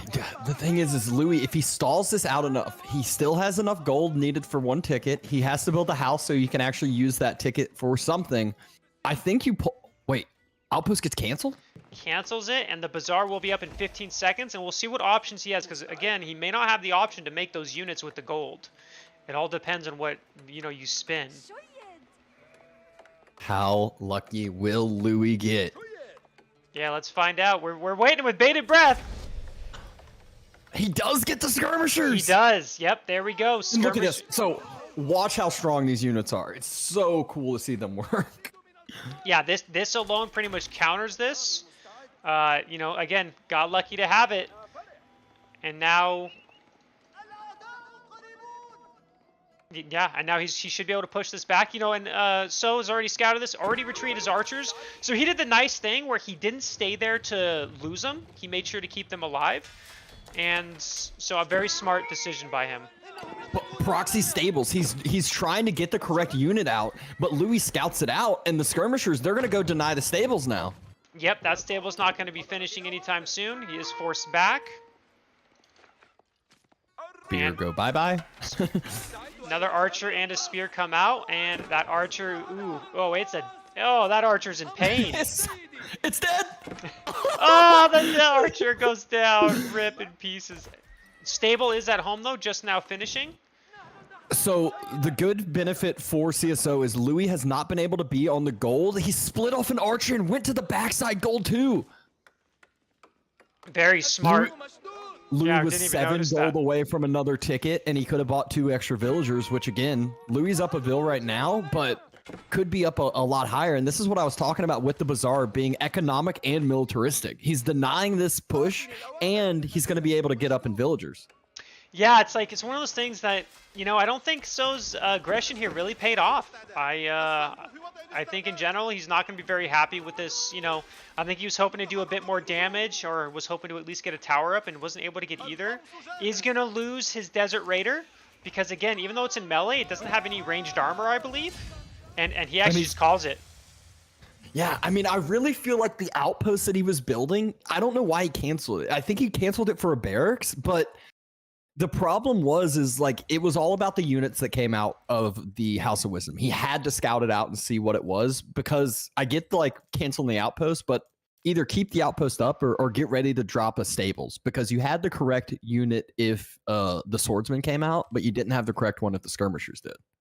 Yeah, exactly. So I was definitely, very interesting build. Unfortunately, I mean, he didn't even get a villager kill. Louis just played that perfectly. He knew, he didn't panic. And again, wouldn't expect it. Louis is a very, very good player.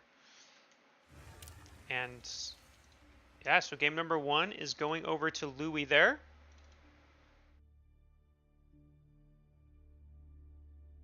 I should hide those real quick. There we go. All right.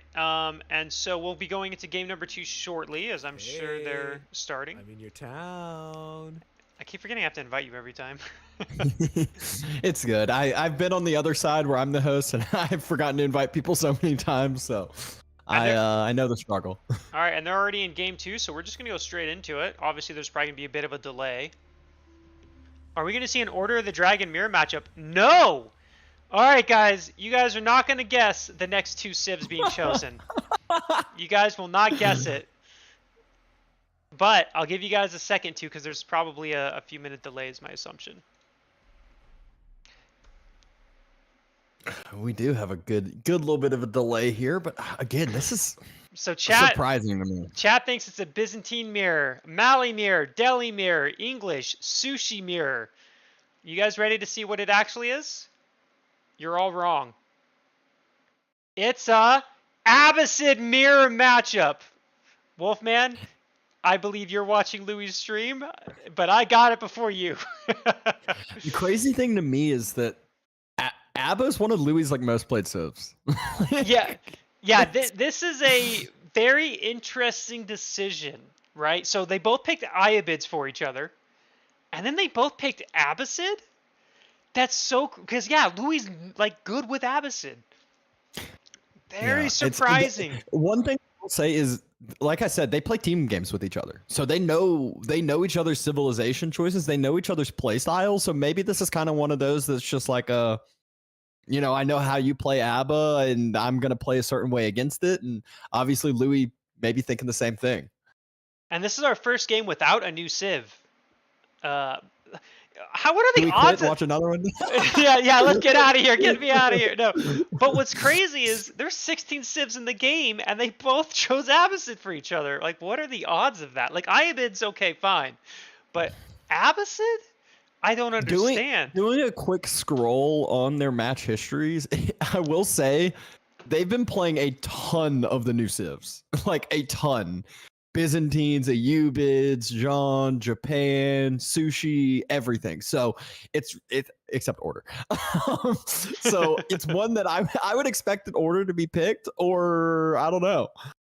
Yeah, it's very interesting on how they've decided to choose their civs. I mean, I that's the thing, right? Because again, you're choosing your opponent's civ, and do you decide, do I give my opponent a new civ even though they've been grinding the new civs for the past week? Or do I give them an old civ that I don't think they're good with? And I think that's kind of the head games that go into this. Because you want to pick, because the goal as a player is you want to pick the worst civ for your opponent, because that's, that gives you an advantage, right? And so it makes it difficult. One thing could be the map. Forts is the map where you're kind of stuck in your own little base. It might be. Is a bat? No, I still feel like a bat's somewhat fine there. You might not be able to expand your House of Wisdom as much. There was one spawn I had where I couldn't place my House of Wisdom within my kind of initial base area, and I had to place it on the outside of the fort. So maybe they were just hoping for that spawn. Oh, really? Oh, that's funny. Yeah. It was quite unfortunate. Yeah, no kidding. That's where a lot of these spawns, the new maps, they're getting them all ironed out. But one thing I will say is the more maps, the better. I kind of was appalled when I was doing my my ranked map bans, and I was like, wow, there's actually not that many that I need to immediately cancel out. Yeah, I just pretty much vetoed all the hybrid maps. I know you. That's what Yeah. I would expect. Canal, Golden Heights, and Rocky River. Those are the 3 ones I ended up downvoting. Man. But in general, though, the map pool is very, very good. Like, I'm not getting as, at least in the map pool portion, I'm not getting as tilted. Which is good. I feel you there. I would have to 100% agree. Yeah, because I feel like Cliffside's actually an enjoyable map. I didn't think I was going to like it when I first saw it, but it actually seems fine to me. I don't have any problems with it. Yeah, in general, just the map pool's good. The only map I don't like out of in the map pool that I can't veto is probably Hidden Valley. That's because I never find any sheep. All right, so here's forts. We're going to start this in just a second because there's a little bit of a delay. Oh, let me update the scoreboard really quick. So we have Louis up 1-0 in this Abbasid mirror matchup on Forts. And so for those who have not seen this map before, Forts is a very interesting map in that, as you can see, you start with a very small base, you get a big stone, a small gold mine, but you can't really build much inside your base. You really have to move out like you do. You can't just stay in there. I will say Louis has a bit more open area than typically expected. I think maybe one of his smaller forests didn't spawn there in the bottom corner. So he has a little bit extra space than typical, but yeah, you're 100% correct. Usually you're not able to drop too much safe production close to you, especially when you have a House of Wisdom that you're needing to drop as well. Yeah, I almost feel like one of the, I'm not going to say meta strategies, but one of the strategies you'll probably want to do is wall like one of the sides so that you can do that. And I got to say, this map spawn heavily favors So, I think. Look at his top left. He's got 2 berry bushes right there. And if you look, those are massive. yeah, and if you look at Louis' position, his berry bushes, he's got obviously the ones in his base, but then he has to go very far where he gets 1. Yeah, and if he wants to move out to where that central deer spawns are, I mean, that is where all of the resources are, and that's going to be a heavily contested position for both of these players. So if you're able to secure that location, I will say that is going to be who gets the leg up. It is a heavily map control, like this map is a lot about who is actually able to move out and take map control. It's not one where you can just wall up and boom. Yeah, that's why I like the concept of this map because of it, because you can't really just stay in your base as any civ. Again, not only because of resources, but because you don't have the building space. And I do love that concept. It really forces you to kind of get out. Like, as no matter what civ you play, China, English, Sushi Legacy, so on and so forth. Military wing for Louis, and it's military wing for CSO. So I'm not quite as excited to see the wings here compared to the time before. We have seen these before, and it's just going to be a couple spears, couple archers popping on out. The numbers are going to be equivalent, so don't really know how much damage each of these are going to be doing on the other side. Yeah, and what's interesting is I agree with the military wing decision. I mean, obviously pre-patch, if I ever played an Abbasid mirror, which thankfully wasn't very common, I do think military wing is pretty good because you can, if the other opponent goes eco wing, for example, you can deny that stone for quite a while and get 3 TCs up yourself. It's one of those you force out a lot more resources than what you realize when going military wing early. Yeah, but we do see, again, both going military. So in theory, neither player should have their stone denied. Although, interestingly enough, Louis is not going on stone yet, whereas So is on stone. So I'm guessing Louis is probably going to open up with a stable with this. And it looks like So is just going to try to get that second TC down ASAP. Yeah, Louis extending the House of Wisdom influence, but still a couple structures away from an early golden age, if that was his goal. But I think he is. I kind of agree with what you're saying. Based off the macro here that we're looking at, he's still got a good amount on food, a good amount on wood. He wants to drop a production building and start making some type of unit. Yeah, I think he's going to be doing an aggressive opening, and he's not going to be doing just a go to 3 TCs. which is yeah. But we'll see how this goes. Now the question is, will they both send the armies out, or will they keep them back at home? And as you mentioned, Louis immediately dropping that stable. So Louis, he's 100% going to be sending his out. I think CSO being on the stone, yep, he's going to have his a little bit more protected. Scout from Louis getting a little close, trying to scout out what's going on, and he does. Luckily, CSO not quite getting extra damage that he could have there. And here's the thing, right? Like, the stone is very behind the town center. Like, it's not like it's just a little bit. It's like the whole entire stone cropping is behind the main town center. So if he decides to, you know, try to push with horsemen past that, it's just going to take town center fire.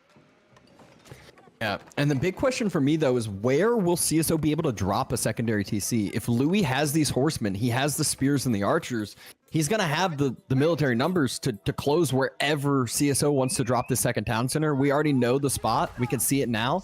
7 villagers are moving out. Yeah, and, well, I mean, can Louis even stop this? He's not even going towards it. He doesn't see it. He sees it. Usually you're going to see the stone villagers, and that's where you're going to follow. But I love this by CSO, moving the other villagers out, almost kind of like baiting this. And, you know, you're like, all right, he just now got the stone. Where's he going to go move to place the second town center? It's like, no, it's going to be built already. And here's the thing, yeah, and Louis still doesn't know. He's going the wrong direction. Look at what direction he's going. He's thinking it's going to go over here, but it's going on the other side where the two berry bushes are. Oh, yeah, this is kind of a disaster for Louis because he's still not on stone. He hasn't even started stone yet. I'm not sure if he will at this point. Maybe he's just thinking more of a 1 TC all in. He's on archers as well, so he's got horseman archer, a big amount of units already out and being fielded. And look at CSO still on the stone though. Yeah, he's going 3 TC. I think he expects Louis to be going a second TC here. But Louis pulled villagers and put them on gold. I think he's going for a 1 town center fast castle after this. I don't think he's going to commit to a feudal. And this could spell trouble for him because because he's going to be going 3 town centers, and he's not even going to be close to Castle Age when Louis gets there. If that's Louis' plan, which he's pulled 2 more villagers, so he's had 7 on gold right now. Yeah, fresh food stuff's not even in play for Louis. Doesn't even have a worry about it. He is getting wheelbarrow. Both sides are currently, and the military units are starting to mass up at the front side of CSO's base.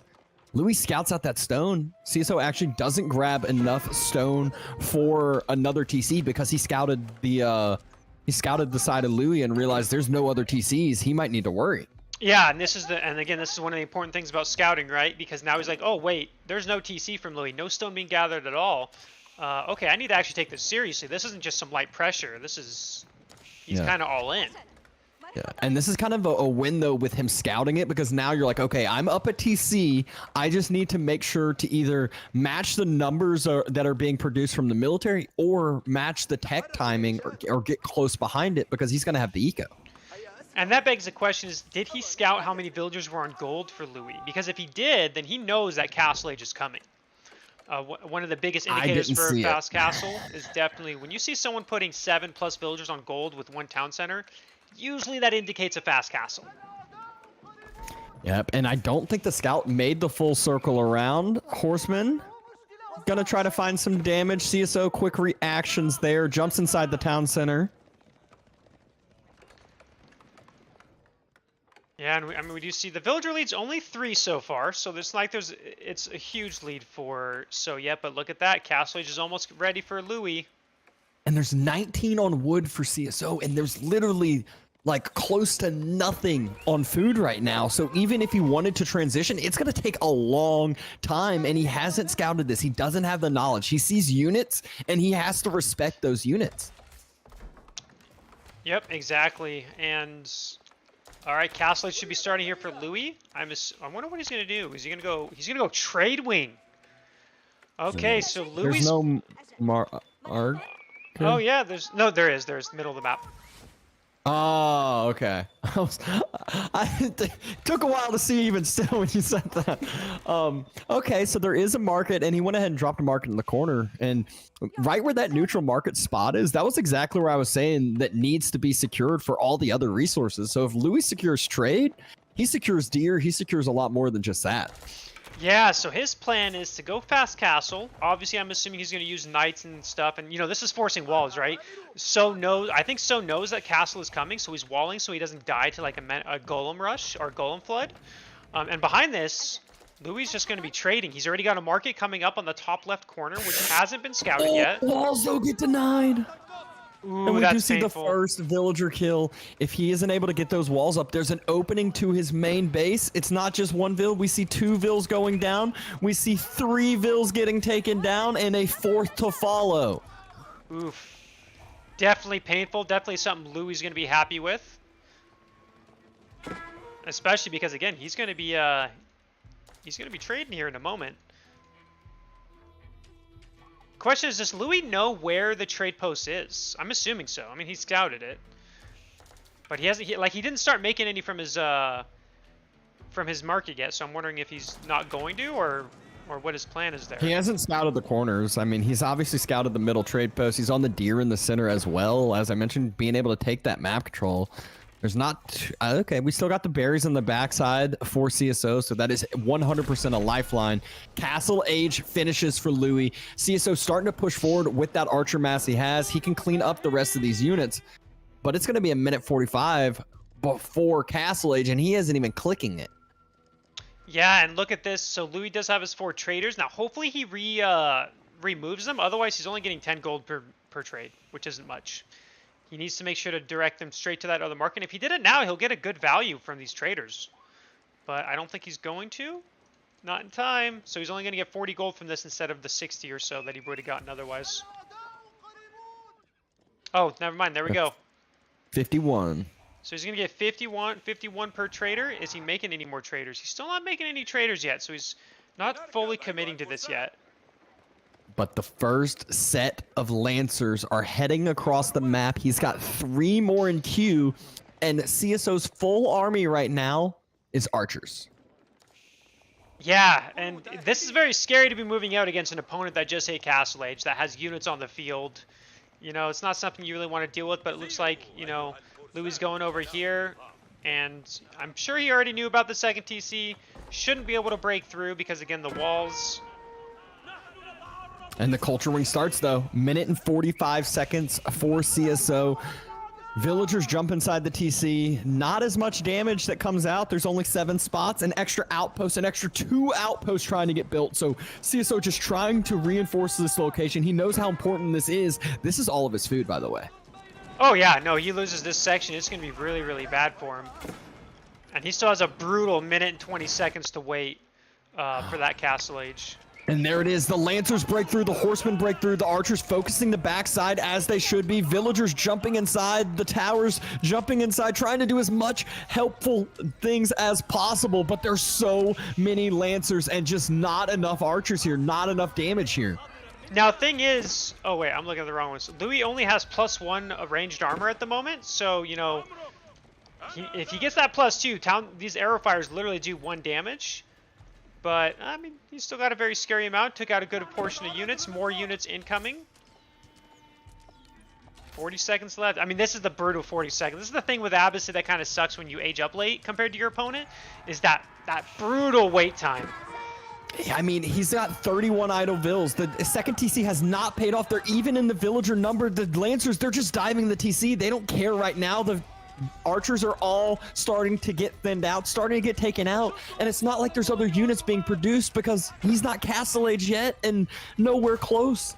Still And another 10 seconds. He does have a decent food and gold bank, so when he gets the Castle Age, he'll be able to make some gold units, but what's he going to make? He only has 1 stable, so he can make 1 knight at a time, but that's not enough. I think Louis is just going to commit to this and... Yeah, and just idling out all of those berries on the west, Louis knows that this is worth it. Yes, he's been losing a few Lancers here and there, but that's 17 villagers not able to gather food. Yeah, that idle time is killing So here. I think Louis is in a very... I mean, look at that. 14 military to 1. He's actually been spending units on... Oh, no. He did get the Castle Age crossbows incoming. Knights or Lancers incoming.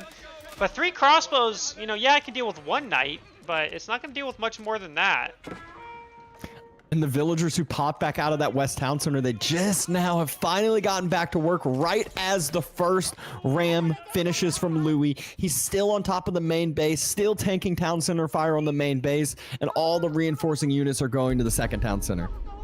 Yep, and Louis starting to take the relics. He's starting to add more and more traders because now he's at 5. And kills the scout. Now going for that second TC, which I think is going to go down. I don't think there's any way So's going to save this. And now Louis is ahead economically. I mean, he's killed 9 villagers. He's got 5 traders.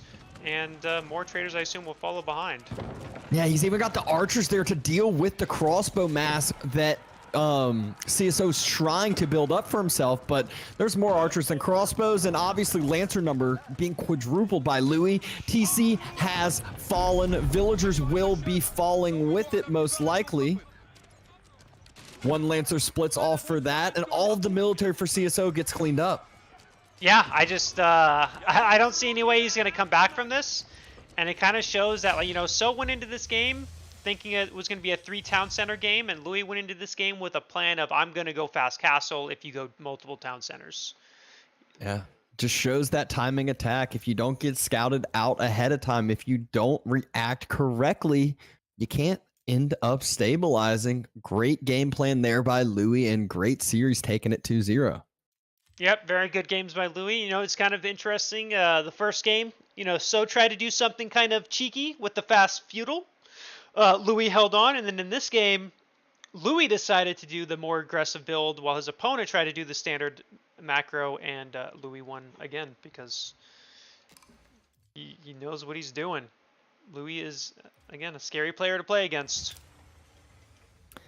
That he is. So another one, another person moving on to this next round, seeing who he's going to end up playing. And oh, now I see why Avely wanted to watch the game, is he is playing the winner. Oh, is he? Is he now? Let's see what else is next. So we have, let's see. Okay, I'm refreshing the brackets. Man, Valdemar is still waiting for his first opponent. Poor Valdemar. Oh, Dragovan versus Cammy. I know both of them. Cammy does some funny cheese typically. Oh, really? Yeah. Not funny if you're playing against it. That's usually the case. Oh. So we have a couple matchups we could do. Vortex versus GUA, which has been going on for about 25 minutes.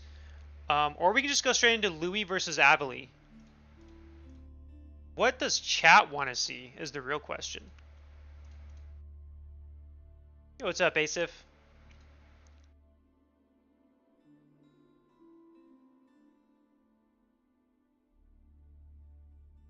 We adhere to chat demands on who they want to see. We have 2 people for GUA so far. Team NA. You gotta go for that NA, man. Oh yeah, I should probably invite you to the group. Wham Nyan's another one. That's another NA matchup, I guess.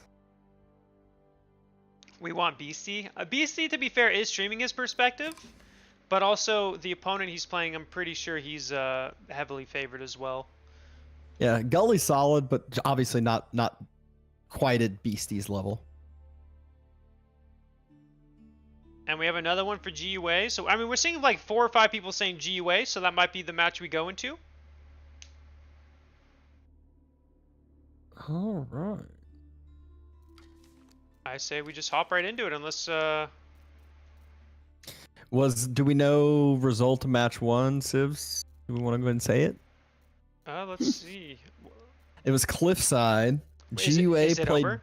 Is Yeah, game... it's over. Okay. The first one is. So that's why I figured we'd just jump into game 2. GUA was Byzantines and Vortex was Order of the Dragon. And obviously, well, maybe not obviously, but Vortex was able to take the dub. All right. You know, I heard you said something, and I was focused on adding him as a friend, so I know. But okay, so Byzantines versus Order of the Dragon. Ooh, kind of sad I missed that. I've been very curious to see how that went, or you know. That's what... If you would have guessed what matchup we would see the most today, I think that would be my guess. And we haven't seen it yet. I know, right? That's the first one. Okay, so we'll go into game 2 of this one. Well, I don't have. Do you have one of them on your friends list? Because I have neither. I do not, but let me see if there is an. Go to our good old filters. See if there is a one already set up. Yeah, because that game 1 might have just ended too. So I see puppies. Oh, I see it. I see it. I got it. Perfect. Oh yeah, I see it. I'm so glad they fixed it. I know, it's so much better. And it looks like it just started a couple minutes ago. It says 2 minutes and 30 seconds on mine. So there's probably going to be a small delay. Perfect. Order the Dragon for GUA, Japanese for Vortex. Ooh, I want to see some Japanese play. I think this is this might be over before it started here, as Japan is quite the sieve to watch. It's so interesting with Japan right now because I see so many conflicting from the pro level. I see people saying Japan sucks, and then Japan's good, and then yeah, it's so. I think I almost relate them to how like Mali was at the beginning, where at first people were like, they're not that good, and then like a weekend people were like, yeah, they kind of have some things they can do, and all of a sudden like a month in they were like, yeah, there's some broken stuff. Yeah, that's exactly it. I'm gonna be right back 1 second while we wait for this to go. So be right back just a minute. Sounds good. See, you can even see it in chat. Samurai are unkillable. I've seen some mentions of like, how do you kill certain compositions because they have some different unit strengths. And then I know, what is it? I don't know how to pronounce it. It's their Imperial Age hand cannoneer that's like a tank that can destroy buildings. The Akatsu or something like that is like an unbelievably strong. Yeah, there you go. That gunpowder unit. I forgot its name. It's like a Akatsu. I don't know if that's right.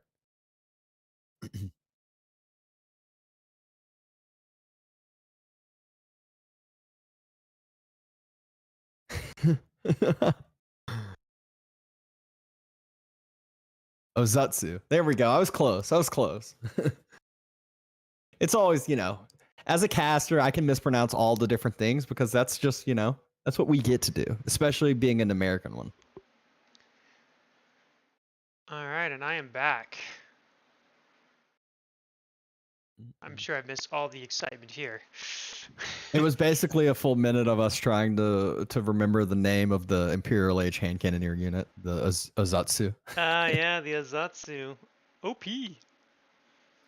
Ozatsu OP. The funny thing is, like, I hear that, but I mean, I've used them like twice, and I was disappointed by them both times.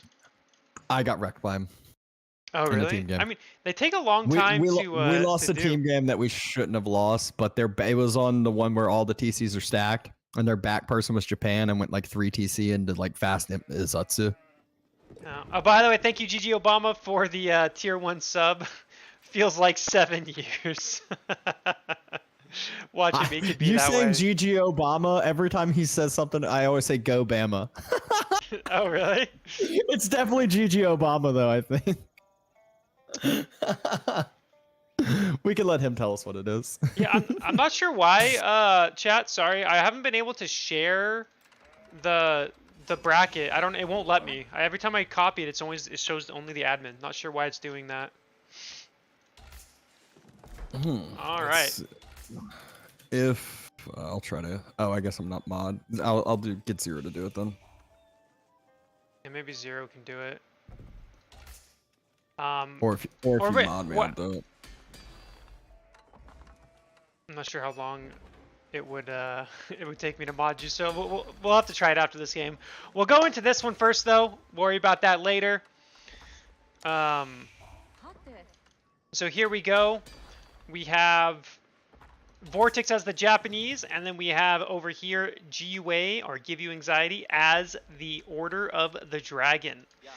So this is kind of a interesting matchup. I'm very curious how Vortex is going to play this. As like I said, there's been a conflicting. Like I said, people think Japan's too weak, and some are saying it's strong. What is it? I don't know, but we're gonna find out this game. Surely this one game will tell us if they're good or not. Yeah, it doesn't matter the civ that they're playing against. It doesn't matter that you picked your opponent's civ. It all just is all come down to this game. But we can tell by GUA's opinion that he doesn't think Japan is very strong, right? Because otherwise he wouldn't have picked Japan for for his opponent. And again, Order of the Dragon, I don't think I only know like maybe 1 or 2 pro players that think they're not as bad as people say. But in general, most people I talk to do think Order of the Dragon is the worst out of the new civs and Byzantines. That's my standpoint too. But you know, to each his own. To each his own. I think we got the bracket command updated correctly now for you, so we should be good to go there. There we Japan? go. Yeah. Japan about to age up. Let's see if we're going to see some Shinobi. And it's going to be the Shinobi. So this is one, I think this is very matchup based on what feudal age landmark you're going. Agreed. Yeah, go ahead. I was going to say, no, I 100% agree. I think what's interesting about Byzantines and Japan is I think both landmarks are good depending on the matchup and the map and all that and your game plan. And I think Shinobi are a very good example. Like against Order of the Dragon, I think they're a pretty good opening. Yeah, I think that's one thing that the devs did an unbelievable job on with the new civs is the viability of different landmark choices. There's really ones that you're like, I don't know which one I want to choose. Like they're both great. And this is where the Shinobi, I think a little bit stronger with their abilities. Obviously, Order of the Dragon, they don't have as many villagers. So being able to kill any or disable buildings and things like that, it's that much stronger. Yeah, exactly. It's a...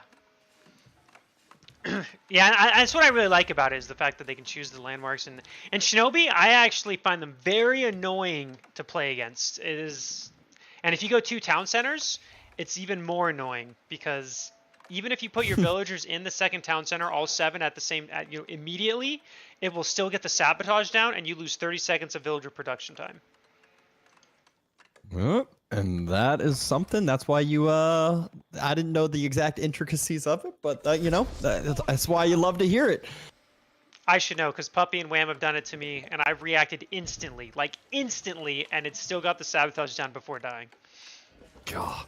And this is one too where I just feel like the high elo players with the Shinobi, they have that blink ability and everything. It's just one that they're so hard to deal with if you have the micro to do it. And you know what player has the micro to do it? It's definitely Vortex. Yeah, we have GUA opening up with an archery range, so he's going to make a Gilded Archer, which obviously archers do very, very well against the Shinobi. Shinobi are not good against ranged, but against melee, they do 25 damage to melee, which means they destroy horsemen. Like, they're a counter to horsemen in the early game.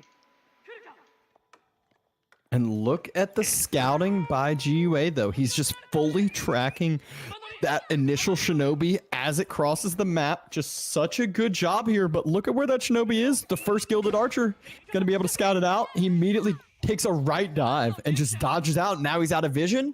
And GUA has lost the information. Yep, and here comes the first Shinobi. It's going to block off the barracks. It's a very annoying thing, because again, that's 30 seconds.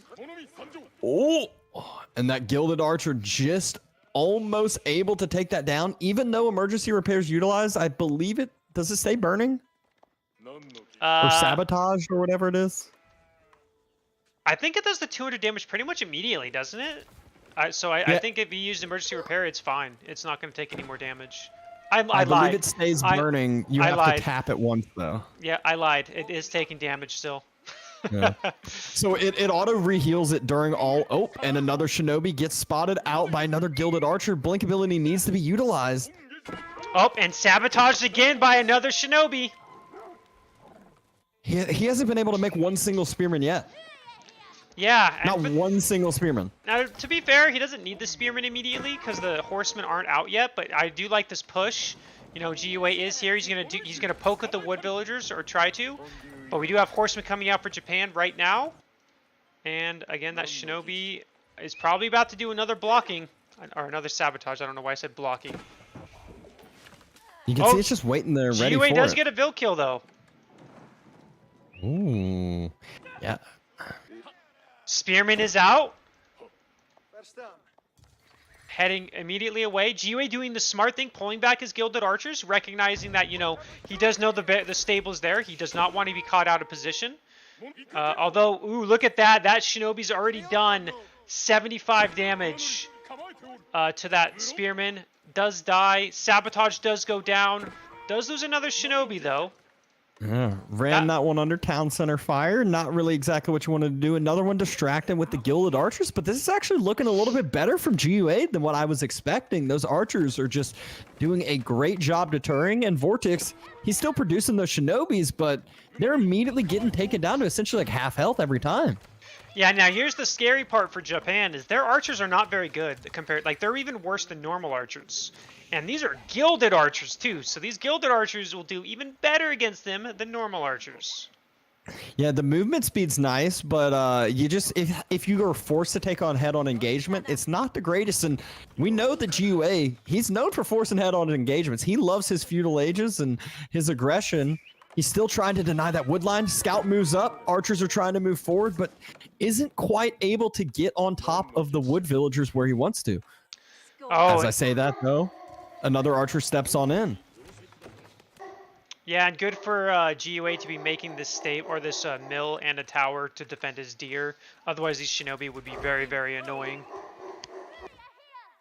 The four horsemen, they are narrowing their sights on those archers, able to take out one.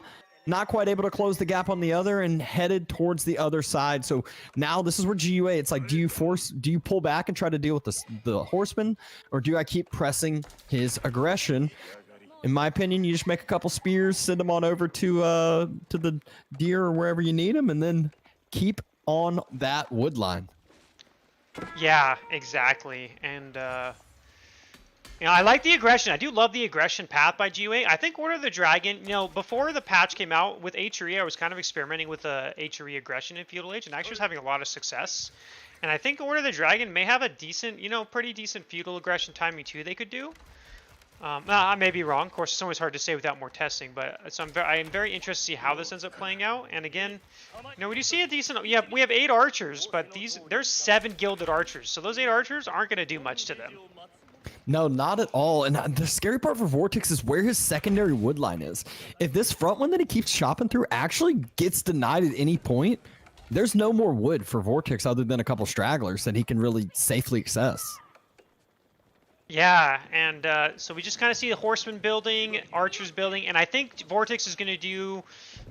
you know, I'm actually surprised Vortex isn't raiding, to be honest. You know, normally I would expect to see him raiding. He's actually put 7 villagers on stone.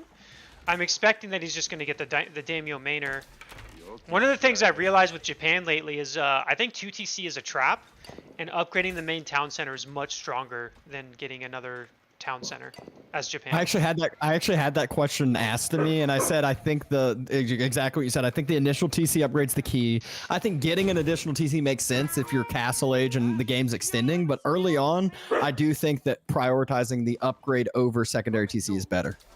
Yep, it's actually crazy how strong. It actually is very strong economically. So definitely something I wonder if Vortex is going to do. He does have enough stone to get that upgrade, so I assume he's going to. I can't imagine he's going to go second TC considering he has no wood. Yep, and there we go. It is. Sounds Naju's like trying to help cast. yeah, don't worry, mine tried to do the same thing. Oh yeah, a couple of those shinobi just still sitting by that wood line, just making sure that GUA has to constantly pay attention, has to constantly be looking back, or else he's gonna start losing some. And looks like GUA is actually pulling his military mass totally back. Yeah, and look at this. It looks like Vortex may be trying to get the castle. I mean, I say that, but he is using his gold because he has a lot of food. He's got almost 1,000 food. So I'm very curious what his plan is, or GUA's plan is at this point, because he's got a farm, which okay, but he's gathering stone as well. Now, what's he gathering stone for? That's a good question. He, with that deer location, he also was able to secure the boar. And arrow slits does make sense. Just making sure that those shinobi just have to watch their every single step and move. Yeah, so yeah, gathering from a boar and deer, very, very nice. I wonder if GUA is going to maybe try going castle. Not really sure. I mean, how many does he have on gold? I mean, he has 4 on gold. He's still making units, so it's not like he's completely stopped unit production. And Vortex is actually moving out now. Vortex is moving out, and G-Way has been massing up those units right at that outpost that Vortex is massing on over to. Has a decent amount to defend this, but not quite all of his units. Needs the other archers, but Vortex is pushing through right as double arrow slits is about to finish. He's going to take a lot of losses for this. Yeah, and the thing is, G-Way's army's a little split up, so half his army's trying to get there, and he's trying to buy time for it, but he might just need to engage here. He has to turn. He needs to turn and engage, and the reinforcing units, though, the arrow slits on both the outposts, they're getting some good return damage. Yeah, thing is, though, looks like G-Way is going to lose his gilded archers at the top, so he is going to lose that half, which is very, very brutal. But it might be able to still make a decent trade. I feel like that was the best case scenario for Vortex, though. Like, that was... Yeah, he was at least able to split off, clean up one half of the army from GUA, and yeah, he took some losses, but it could have been worse. Look at Vortex's queue, though. He just had 7 horsemen in queue. He only has 1 stables. I think he realized it, canceled a couple of the horses, canceled a couple, and was like, all right, I need to build some additional production on over here. And that's one of the things you'll see good players do, right, is when they start queuing a lot, they're like, oh, I need more production, because that's not ideally what you want to do. Kind of a friendly tip to those out there. Whenever you're queuing a lot of units, just make another production building. And it looks like he's doing the same thing as GUA, 2 outposts and a farmhouse to secure that front deer. For Vortex. Military numbers dead. Even GUA starting to get a wall into play here next to his chapel, next to those couple farms. And Vortex looks like they're kind of just at a standoff here, resetting, making sure their macros on point, and then going to maybe clash back at each other. But the Yuumi Bannerman has come out for Vortex. I'm not sure if that was there in the fight before, but it was. Those are those are really what allows Japan to make all those archers not quite feel as weak as they would be. Yeah, and it's like right now, what is their plan? I mean, GUA's still making units. So is Vortex. So neither player looking at that Castle Age yet. And you know, we got more walls coming in for GUA, which I like. You know, again, you want to stop those raids. He's starting to mix in men at arms as well, though I don't think oh no, he does. Okay, he does have the upgrade, the feudal upgrade. Oh, those horsemen trying to die past the TC, and another villager. 2 villagers get taken down, and there's going to be more after this. Oh no, a 3rd villager taken down. And remember, these four. And remember, these are Order of the Dragon villagers. They're that much more important to keep alive. That is such a huge win for Vortex. Yeah, that was a, that's very, very painful. And it was only at the cost of like 1 or 2 horsemen himself. I don't think he lost. Oh, he lost 1 horseman, I think. Has a shinobi over, blinked over the wall, so he gets right back on the wood line, and now he disguises himself as a villager. Oh my gosh, I love this. And he's attacking at the same time, so GUA is being like, you know, he's distracted. He's taking damage at home while dealing with this attack. Although GUA did notice it, and is going to force the shinobi away for now. But the shinobi comes back, wanting to kill 1 more villager at least. But it dies. A very painful He took some damage, but all during this time, Vortex, he's moving forward with his main army, splitting in between where the food is, where the military units are going to be produced from. He's getting on top of those gilded archers, on top of those gilded men-at-arms. GUA has to take this fight, and this is looking like a losing fight for GUA. I did like what he did, though. He recognized the fight was inevitable and went to try to get support from both towers. I think he's going to lose all his gilded archers, though. I mean, this fight definitely not going the way of GUA. There are a couple men-at-arms there. So tanky, so hard to kill, as you can see. But that's where Vortex, he used his micro to kill everything but those men-at-arms and then just run away. Yep. It's exactly. So now he's left with 7 men-at-arms. All his gilded archers are gone. His food income's, you know, look at Vortex's food income. It is double GUA's at the moment. And he can go Castle Age here in just a minute. And yeah, he's about to go Castle Age. He force drops those villagers on berries. He's pulling a ton, and the floating gate is starting to be built. Yeah, and what's he gonna do? He's gonna try to counterattack, but I don't think it's gonna do anything. I think at this point, You know, Castle Age is incoming. I don't think GUA is aware of it. Nope, definitely not aware of it. And now, you know, he's going to counterattack, and I don't see this doing a ton of damage while Vortex Age is up here. Yeah, I think Vortex is going to use these archers almost as like a throwaway distraction, making sure his eco doesn't get touched. Horsemen just go ahead and dive this, and GUA actually deciding to turn back around. Those high movement speed archers aren't getting touched by the men-at-arms. Yeah, nope, and those archers are actually doing a decent amount more damage than I expected to those men-at-arms. I mean, they're actually killing them pretty quickly. To be fair, there is 25 of them, but that Castle And it's is going to hit here upgrades in a to no moment. upgrades. Oh, I didn't realize that GUA has no blacksmith techs. Oh, that's horrible. Oh, that's... I didn't even realize that this whole game, and that explains a lot. Because those upgrades are super important, and he recognizes it's over, and GG's. Yeah, forgetting your blacksmith techs is very, oof, that's painful. I mean, it makes a big difference. Having that +1 armor and +1 attack against someone who doesn't have it, it just, like, all your units are stronger. All those archers are essentially double or maybe even triple the damage output with having, you know, 2 upgrades to 0 on the other side. So it's making it to where they should be doing probably 1 per ping and instead doing quite a bit more. Yeah. Oh, man. Yeah, that was a very interesting game. Unfortunate for GUA. I've had those games where you forget your blacksmith techs. I do think mine work is better as Order of the Dragon. I really do. I think going mine work is just the play because you get those cheaper techs, they come in quick, and then you don't have to worry about building a blacksmith as well. Yep. And we are now getting our first quarterfinalist has solidified himself, not Vortex, but his brother Lucifron on that top spot. We got Louis and Avely been playing. Zerton Anatan looks to be starting soon. That might be a good one to check on into. Yeah, I'm thinking. Let's see. Have they checked in? I think Anatan just finished, so they should check in here in a second. Yeah, just waiting for Zerton to check in himself.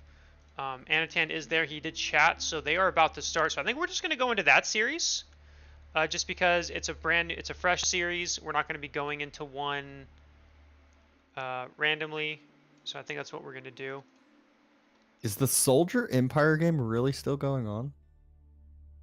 Not sure. Hey, thank you, Captain, the real one. I greatly appreciate it. By the way, thank you for the tier 1 sub. Awesome sauce. I greatly appreciate it. Thanks to everyone who's been following as well. I know a lot of you have been following while we've been going for the tournament. Hopefully you guys have been enjoying the event.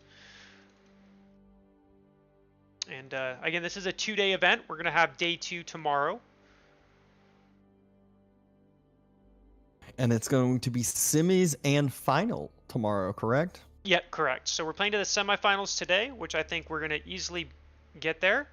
I don't think we're going to have any time issues, which is great. No, it looks to be running somewhat smooth. Valdemar is finally getting to start his series after waiting for a while, so that's the one that was a little bit delayed. Soldier and Empire looks like they're about to I think their series just got reset as far as the time goes, so I bet you it's 2-0. There it goes. They just didn't someone probably didn't confirm the results on the other side, so it just kept the clock ticking. Marine Lord is not playing in this. He had a show match today, or has a show match today, or something of the sort. But got a lot of the other big names. We got, the Beastie, the Spanish Bros. We got Anatan, the Canadian Bros. A lot of the others as well. Yeah, we got all the Giga Chads except Marine Lord and B. Unfortunately, there was a show match scheduled today. Is what it is. Nothing I can do about it. So just what ended up happening. You can do. I mean, I guess if the prize pool had been bigger, maybe that would have maybe convinced Marine Lord to join, but that would have been the only way. But looks like in general, we got Garnas most people. finally took down Shelby. I don't know how long that one ended up being, but he is playing Puppy Paw now, or they just are checking in. Yeah, we definitely. I mean, a couple players that didn't join. I'm not too surprised because some people aren't going to like the format, right? You're not picking your own civ. You're getting your opponents picking your civilization, so some players aren't going to. I'm not surprised some players didn't join because of that, because that can be a little you know, It would honestly, it would have been hilarious to see someone who just had no idea what to do on Byzantines and just like 4 minutes into the game isn't aging up yet and just like doesn't have a cistern down, anything of the sort. yeah, exactly. It's just, it can be a lot. So, not surprised some players didn't sign up, but actually like I said, most of the top players did, and that's what matters. By the way, what's up, Blue Dream Legend? Yeah, tournament's going great so far. That was me against Lucifron. Yeah, that happens. I mean, it's Lucifron. He shows no mercy to anyone.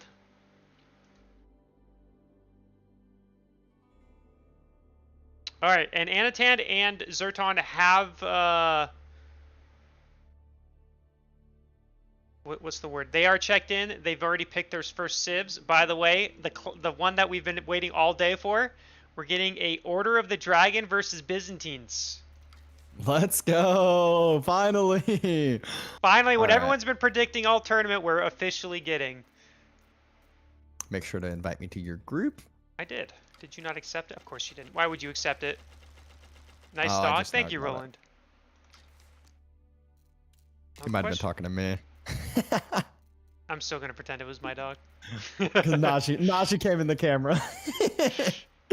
I'm still but yeah, pretending. you know, it's okay. Do I not have Zerton as a friend? I have Anatan. They are in game. Okay, perfect. I guess I'll let you take control. I think you have to do it. I'm just gonna go to the observe tab. Oh, I can go observe tab. Yeah. Yeah. Let me get the brackets here real quick for YouTube. There you go, Sonos. All right, let's see if we can find it. So Anatan versus, yep, there it is. I always forget that's fixed. All right, let's just get right into it. There's no delay on this channel. We go straight into the games. Let's go. And it's Anatan on the dragon, and it's Zerton on the Byzantines. And it's gorgeous, the map. Interesting one. Yeah, well, Gorge was chosen for this. So every round has the first map chosen, and then the losers get to choose the map after. Oh, I like that. That's cool. I think I remember looking at that. It saves time. It also, I think it's kind of fair too. You know, that way, you know, no one gets to pick the first map. It's a neutral map. And then from there it goes. Yeah. And you know, my tournaments have the best maps. Just saying that out there, putting that out there. My tournaments have the best map pools always. No one can tell me differently. Yeah. Well, for people who don't like water, they don't like trading, I think they would agree. And you know what's funny is I think that's the majority of people in this game. Exactly. Also, even the top players I do talk to, they've never complained about my map pool. I will say the one water map that I highly enjoy watching and even casting is Holy Island. That map has an exception to hybrid maps for me. Yeah, not me. That map will never be in my tournament. Although there was that what was that one map? I'm trying to remember what it's called. It had some water on it. It was by Missibs. Escarpment. Yes, Escarpment. I actually like that map. Yeah, that map was an interesting one. That one I've seen so many different iterations of it from the beginning, beginning setup to the end. Yeah. So are they choosing the map first or the civ? So the first map is already chosen, so they know what map, and then after that, the loser picks a map, then they choose the civ as well in that one. And yeah, you're almost always going to see the map chosen first, because think about like picking a civ that's miserable on hybrids, and then all of a sudden you get a hybrid map. It's like, all right, now you have an auto loss. At least map first, you have like a you don't get handed an auto loss in certain things. Yeah, well, and again, remember, they're not choosing their civs too, right? Their opponents are choosing. So that's kind of the other thing. So I wonder if we're going to see the reverse matchup of this in next Order of the Dragon versus Byzantines in game number 2. I'm actually very curious now if that's how they're going to do it. At the beginning of the day, I would have put my money on it. Now, seeing a lot of the series we've seen, I'm not so sure anymore. That being said, we're getting into like the next rounds, so it's probably going to get more like that. More like that. Yeah, and that'll be kind of the curiosity. Are we going to see those, or are they going to mix in some other civs? That'll be the interesting factor. I think that We shall see. All right, Yeah. here we go. Game number 1. Let me make sure the score is let me go to caster mode. Let me pause for a second. Good, score is set. We are good to get going. No more delays. Gonna click that play button. Let's begin. All right, here we have Anatan as the Order of the Dragon, whereas we have Zerton as the Byzantines. On the map Gorge, which for those who don't know what this map is, you start with you're guaranteed a back wood line, but this is your only like major wood line. All the other wood is spread out on the map.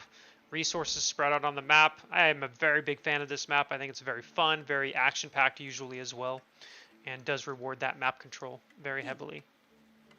Yeah, and that's one of those that we actually saw Order the Dragon taking a little bit more map control last game than I would expect it as a HRE alternative Civ, but I felt like it actually played pretty well and better playing in that style compared to the old HRE style. Let's see if Anatan kind of decides to do the same. He was known as a player that was very, very aggressive early on, but he has kind of cleaned that up and not just as the aggressive player anymore. Yeah, I'll be curious how Anatan also takes this. Like, you know, GUA took a more aggressive approach, which I like. And now, is this the first time we're seeing Byzantines today, by the way? Like, Yes. actually casting a Byzantines game? I don't think I was big. I don't remember seeing Byzantines. So I'll be very curious how Zerton's going to play Byzantines.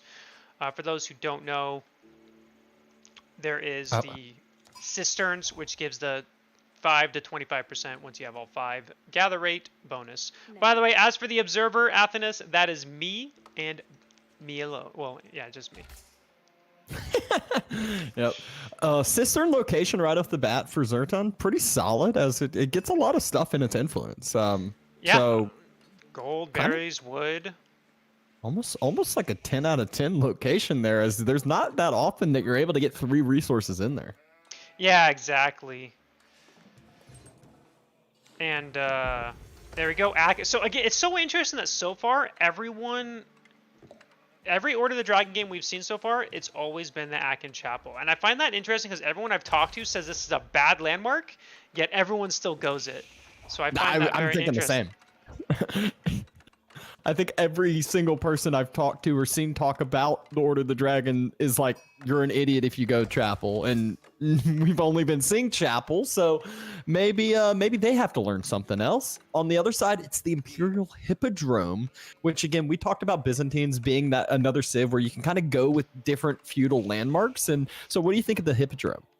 I'm a big fan of this landmark, especially if your game plan is to get to Cataphracts.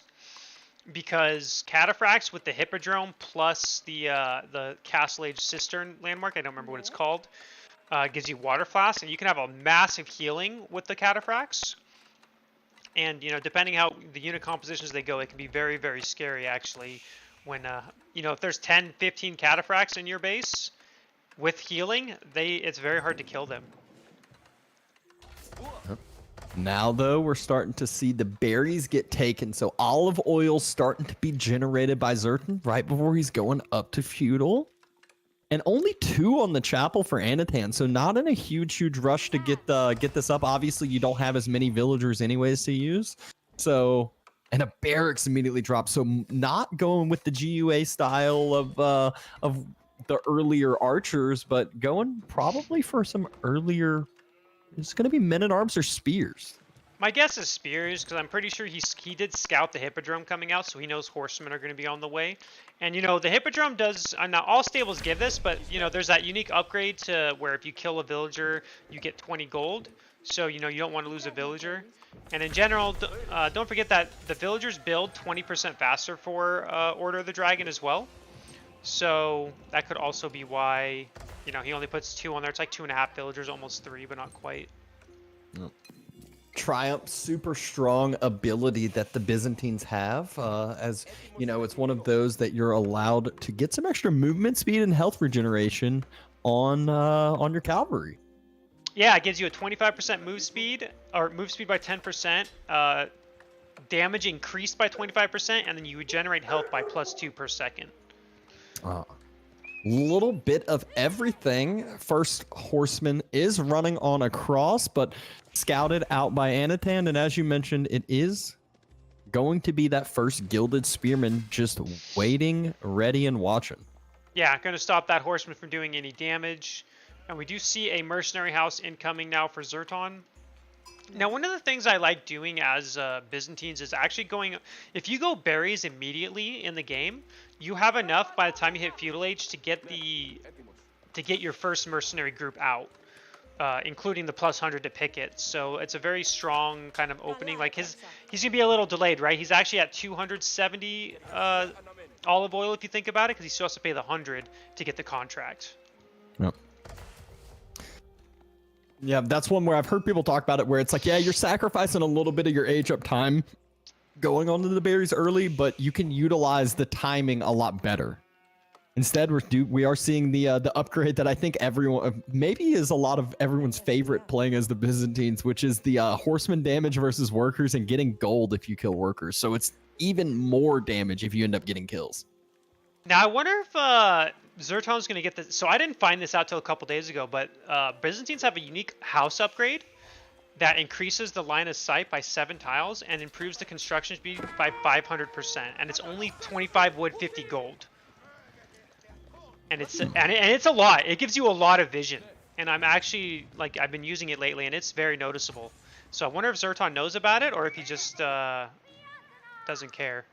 Oh, we do see a horseman dive right into all those gilded spears, and those spears, they are no joke. They got 40 extra damage versus cavalry, so just able to do so much. Triumph does get activated, so we're seeing some healing go down on those horsemen, and probably just going to try to get out of the way for the time being. Yeah, I don't really like the Triumph ability being used here. And the reason why I don't like it is because now, you know, he used it. He's now back down to 1 supply. And for every unit you kill, you do get 1 point when you're not having the ability activated. But just it doesn't feel like it was worth it there. It didn't really accomplish much. I prefer personally using it when I'm going to get into a fight. Yeah, all it did was basically say, hey, now my horsemen are back to full. The 5 more horsemen, they're headed back towards the gold. But again, there's 3 gilded spearmen just sitting there, and they can't touch that spot. Actually, they can't really touch anywhere. I'm surprised that he didn't go for longbows, but I guess it makes sense, you know, because you probably know that they're going to go horsemen. I mean, he's throwing down a barracks, and there's 2 Keshik as well now. Yeah, and Anatan's first horseman is coming across, so this is where Anatan, I feel like, is just going to use this horseman to hit some reinforcing units, to try to poke and prod at Byzantine's eco and force him more on the back foot.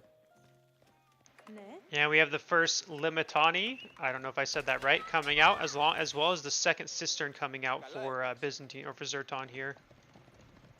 Yeah, I don't know how to say that, but I'm not going to even try. The special that horseman, yeah, that horseman is circling around, headed right towards that gold. The aqueduct is getting extended on out to that front side, and the gilded horseman about to connect right as Zerton wanted to go in with his own horseman. So this creates an effect that might allow Anatan to close the gap, but too much APM. Zerton pulls his horseman away. Anatan ready on the wood line as well from the Keshiks too. Just so many things going on and such quick reactions by both of these players. Yeah, both of these players are very good players. Definitely, you know, not surprised to see them reacting as well as they are. They're both in very good form at the moment. And we do see 2 archery ranges coming out for Zerton, so it looks like he's still planning on pushing that feudal aggression. And as for Anatan, you know, not really sure what his plan is yet. I'm guessing, you know, he's making units, so not looking at that castle age yet. We do see a little bit of an engagement here in the middle. Yeah, he stacked up a pretty big unit composition. He's got the early gilded men-at-arms now that he's starting to pop up, and he's got those horsemen to be that annoyance. And Zerton took this middle gold. Needs to protect this location, and instead he's fallen... Or berries, yeah, sorry. And instead having to fall back. Yeah, and look at this. Anatan scouting around, trying to find a place to see if he can raid with his horsemen. And, you know, there are archers coming out, but 2 archers isn't enough, right? They're going to take forever to kill 6 hardened spearmen. So this mainly cavalry mass is definitely something that could be a little easily dealt with for at the moment for Anatan. Yep. The vision is so key right now. Outpost being built on those forward berries, and Zertan getting this up would be very key for himself. But at the same time, Anatan, is it going to be the first pick of the game? It is not, and he loses a horseman for it, but has 2 more reinforcing horsemen diving the wood line, but just taking damage. Yeah, not really doing much. They are just taking damage, which is not what you want to be doing, really. We have more farms coming out. A little bit of a mistake. 2 of those farms are not in range of the Akin Chapel. Feels like you should cancel those and just put them under the Akin Chapel here, because otherwise they don't get that extra bonus of being inspired. Yeah, and later on that might not matter too much, but early on in the game you need as much food as possible, and he does not cancel those, but at least the villagers are starting to get back to work, and he hasn't had to move out too far on the map for any vulnerable resources yet. Yeah, I don't even think he's going to at this point. I think he's committed himself to just transitioning to farms instead. He's just going to do the berries, farm transition, and he's not even going to worry about the deer, the boar, or nothing. Yep. And look at that, more walls coming into the game. Zerton, also known as 3 hours and 10-minute game Zerton, is is preparing, maybe looking for another 3-hour game. Just kidding. But here we go. Anakin forced off the berries. He's going back to the north side, just running on away, and should be able to defend this location pretty decently. No villagers taken out still for either of these players. Yeah, but I think that's about to change. This out. Well, okay. Emergency repair is going on. It does out heal. Horseman goes down. You know, Anatan trying to go for reinforcements, which I like. Very smart.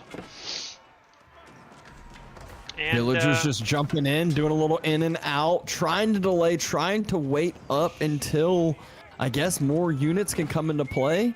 Still no archers. Blacksmith upgrades, though, are coming through for Anatan, and he's actually 1 upgrade ahead of Zerton right now. Yeah, now Anatan wants to take a fight. Zerton wants to retreat. I don't think Anatan can take this fight. Maybe I'm wrong, but I feel like he can't. I'm not sure if he can. A lot of Zerton's reinforcing units were farther back. The horsemen not able to get onto the archers, but the spears going to be able to connect, and they do a good amount of damage, but still. Look at the reinforcements. That's a lot of units incoming for Zerton here. Zerton was just missing so much, and that's why Anatan, he actually got a pretty good win on that fight. Wow. Zerton's forced to fall back.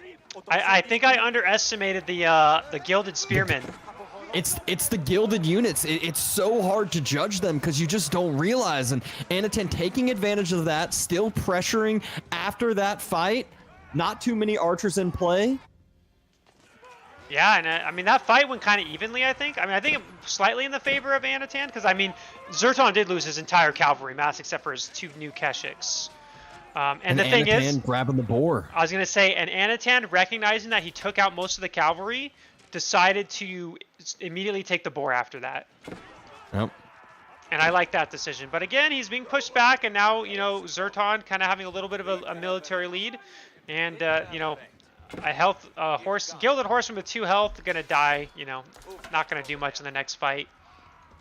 No, those were kind of ones that you hope to just find some random villagers out on berries that didn't build an outpost or something of that sort.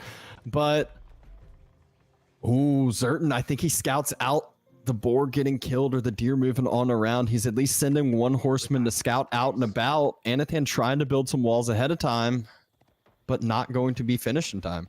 Yep, these walls aren't going to finish. This horseman will go in there. Now, to be fair, these villagers can easily kill this horseman, I think. But 1 villager will go down if Zerton focuses on the weak ones. You know, there hasn't been a single villager kill yet. That might change right now. At this moment. Yep, first villager about to go down. Here we go.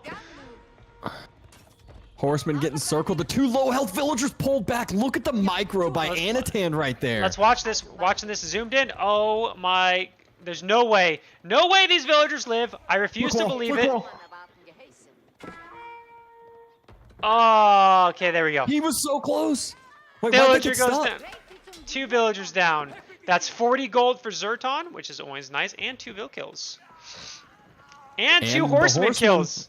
Oh, no, okay, just 1 one. horn. Okay, still, that horseman got its value there.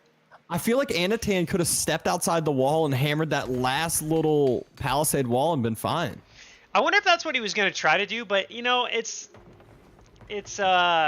it's not super easy to do because just the way the games work, you know, just the way right-clicking works and stuff. So maybe he tried it and just it didn't work out, but it was close. If he had not lost a villager there, I was gonna say this game is destined to have 0 villager kills. We are at the point though that Zertan's army count is looking quite scary. Outpost being focused again. It does have arrow slits in it, so gonna at least be able to do a bit of extra damage. Men-at-Arms stepping up forward, but Anatan is outmatched, outnumbered currently. Well, he'll Not always too be worried. outnumbered, to be fair. Well, If he's not true. outnumbered, that's not looking good for Zerton. That is true. He's not using emergency repair. I don't know why. Oh no! That Was yeah, that the- I know. I thought he was gonna use it, and then he never did. I guess he just forgot. Well, that's gonna be a very annoying factor for him. He does have a gold secured at the top behind his walls, so gold isn't the worst thing. He's still got 300 in the bank, so again, not the biggest deal. He's starting to make some of those early men-at-arms because why? You know, if Zertan takes a straight-on fight, there's not too much to actually do a ton of damage to those men-at-arms. Yeah, exactly. And, you know, and look at the food count for Anatan compared to Zerton. He has almost double the food income. And, you know, if he can just secure this position, he might be able to just go castle soon. And I think that could be, that'd be a good timing for him. At the moment, though, it looks like Zerton is being a bit pushed back. I mean, yeah, I mean, it's hard to say for sure, but I Anatan's think trades are actually looking much better than expected again, and it's because Zertan has half of his army at home because a couple of those horsemen again. Yep. Anatan's done that twice in a row and taken advantage of it back-to-back times. Able to brace on a Keshik as well. Yeah, and we do see, I mean, it's so hard to judge these fights with Order of the Dragon. It's just because they're the only civ with like strong single units. It's like, I feel like he's going to lose pretty handily, but then I'm like, oh wait, no, these are Order of the Dragon units. They probably aren't. Exactly, and the men-at-arms number, it's always scary once they start getting to double digits. They're so much better. Anatan trying to rebuild this outpost, not at the right time though, needs to run up with his units. One villager does fall, so Anatan has lost 3 villagers. Yeah, and Zerton lost a villager to a wolf when he was building his wall. Darn So wolves. not destined to have no villager kills. Couple of those horsemen split off again, so let's see if Anatan can just do the exact same thing as before. And Zerton One- here looks like he might be saving for this, for that Castle Age. Or at least it looks Does like it. look like that. One big problem, you can see it right now, is the Order of the Dragon really missing that men-at-arms movement speed. Yes. Definitely, what's the word? It's definitely noticeable, but then imagine if they did have that movement speed. That'd be kind of scary. Might be a little OP, especially sending some into the economy, killing some villagers, basically never being able to get taken down. Zertan's reinforcements arrive. Anatan, though, still taking the fight. Looks like Triumph ability has been utilized. And men-at-arms just face tanking, trying to be the best they can. A couple archers in the backside tickling them. It's really mainly the Keshiks that I feel like are doing the damage. Yeah, I mean, the Keshiks are the best chance of holding this off. There are still a Gilded Spearman in there, so he needs to focus that down. More Keshiks on the way, so that's another set of Keshiks. So hopefully, you know, and I just realized Zerton's only on level 2 Cistern still. He's not on level 3. That's actually, you know, typically you want to be by at least level 3 or 4 by now. But again, Zertan's he's been stuck here right close to castle, but he has to respect this push from Anatan. I feel like this isn't gonna be a good situation if he continues to push this. nice thing is though, Keshiks actually don't do bad versus Men-at-Arms. So, you know, there's still 6 Keshiks, and they're like full health almost. So these Men-at-Arms are, and there's a lot of weak Men-at-Arms, so I think they are going to be forced back. I really think Zerton should have let that army retreated and gone castle. That's what I would have done. Instead, though, still having to make some units. Anatan doing the same. Both players have had a pretty decent farm transition so far. Not too massive. I think Anatan has a few more. And Anatan's Gilded Horseman, though, finally finds some damage. We're seeing some villagers get idled out in the backside. And a couple more go down. Yep, kills 2 villagers. Always nice. And again, he's pushing forward once more. And ooh, I mean, I'm starting to think it's not looking very good for Zerton here, as I think he really needs that Castle Age. Although I think he might be about to buy himself up. He does have 8 Keshiks, which is a saving grace against those men-at-arms, but those men-at-arms, they're pressing forward right on top of the TC, and Anatan, they have strong units. They can dive this TC, tank the fire. One Spearman splits off on the gold, so if Zerton doesn't react to that, he's going to look back at the gold and lose everything. But currently, Anatan diving the TC, headed towards the backside, headed towards the wood line, and those men-at-arms are so strong. Zerton hadn't realized the gold. Check the gold right now. Yep, that's what I was about to say. My. He's taking out gold villagers. 7 villagers have now gone down, and it looks like he is going to kill those men-at-arms, taking heavy losses. You say that, but look at how many are still alive. Look at how many are still doing damage on that backside. Oh, there's still 4, but he is going to do it. But now Zerton's not even close to Castle Age. He went from almost going Castle Age to not even close. Nowhere close. A couple of the men-at-arms split out. He sees the deer getting killed, I think. He's going to send the men-at-arms that way. Yep, that's always the thing, is you've got to be very hyper map aware, because when you notice, you're like, oh, hey, deer disappearing. That means your opponent's on them, and it's time to go kill them. Kill the villagers. Yeah. He knows that the berries in the east got taken, or the south side got taken, so those villagers had to go somewhere. Check the initial deer set. No one there, and Zerton about to have a lot of villagers idled yet again, and Anatan has continued to just drop more farms and continued to build up this Order of the Dragon eco. Only being down 2 vills at this point is huge. Because he's not really down, right? Because they do gather more. And look at this.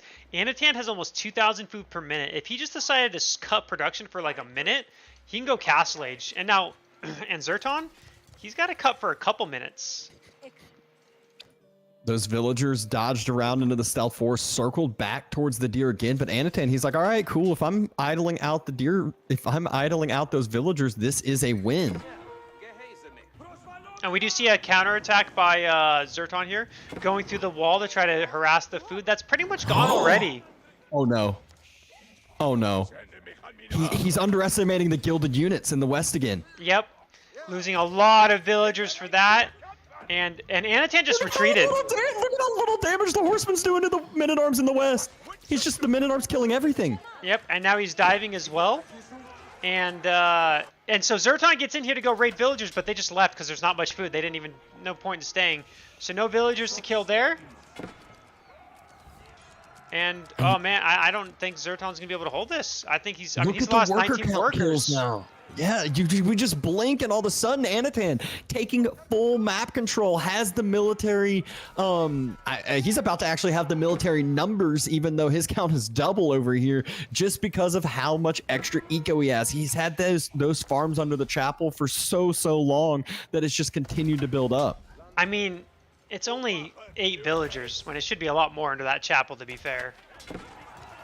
That is true.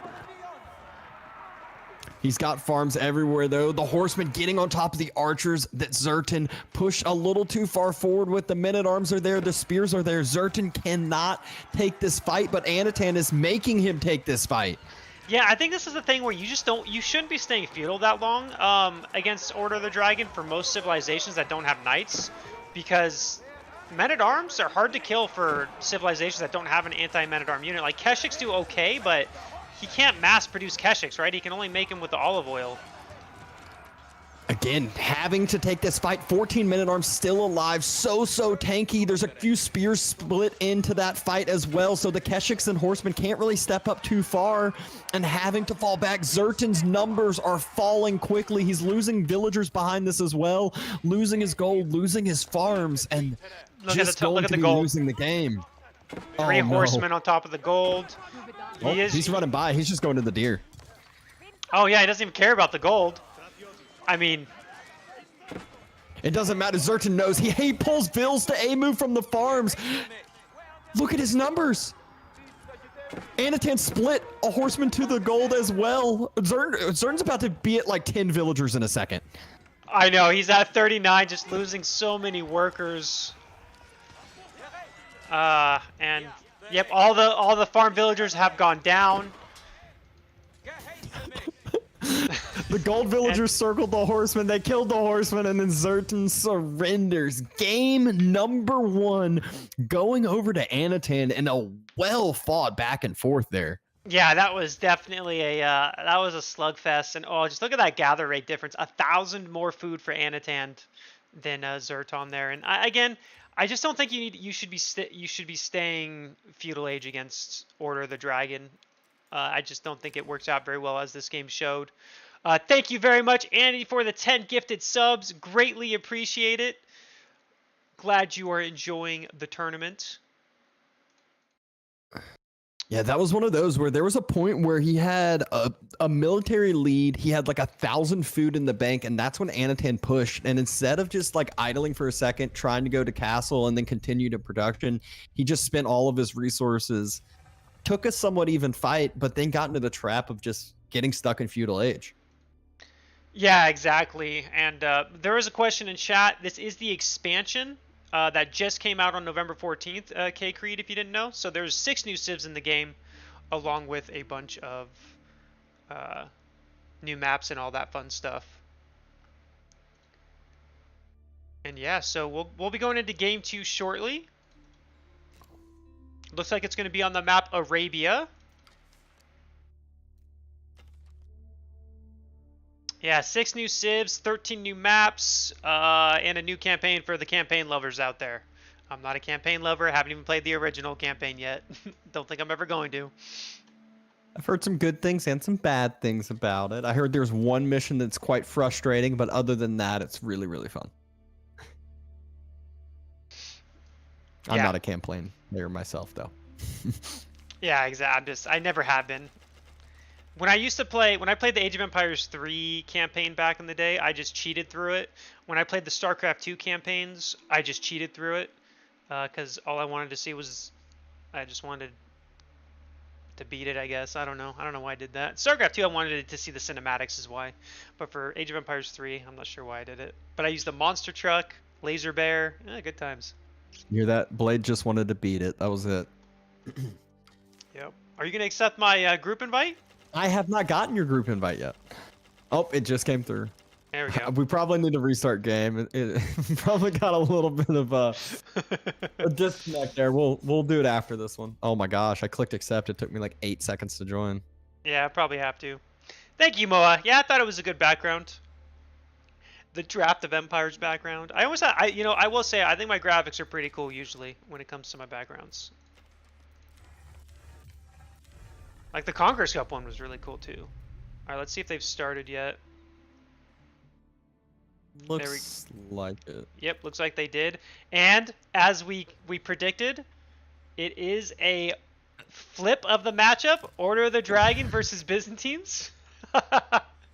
There were a couple things that I felt like Zertan was really missing in the previous matchup. You called one of them out like clearly, which was the cisterns. He definitely did not continue the expansion on his cisterns, which is a very, very big key to the Byzantines.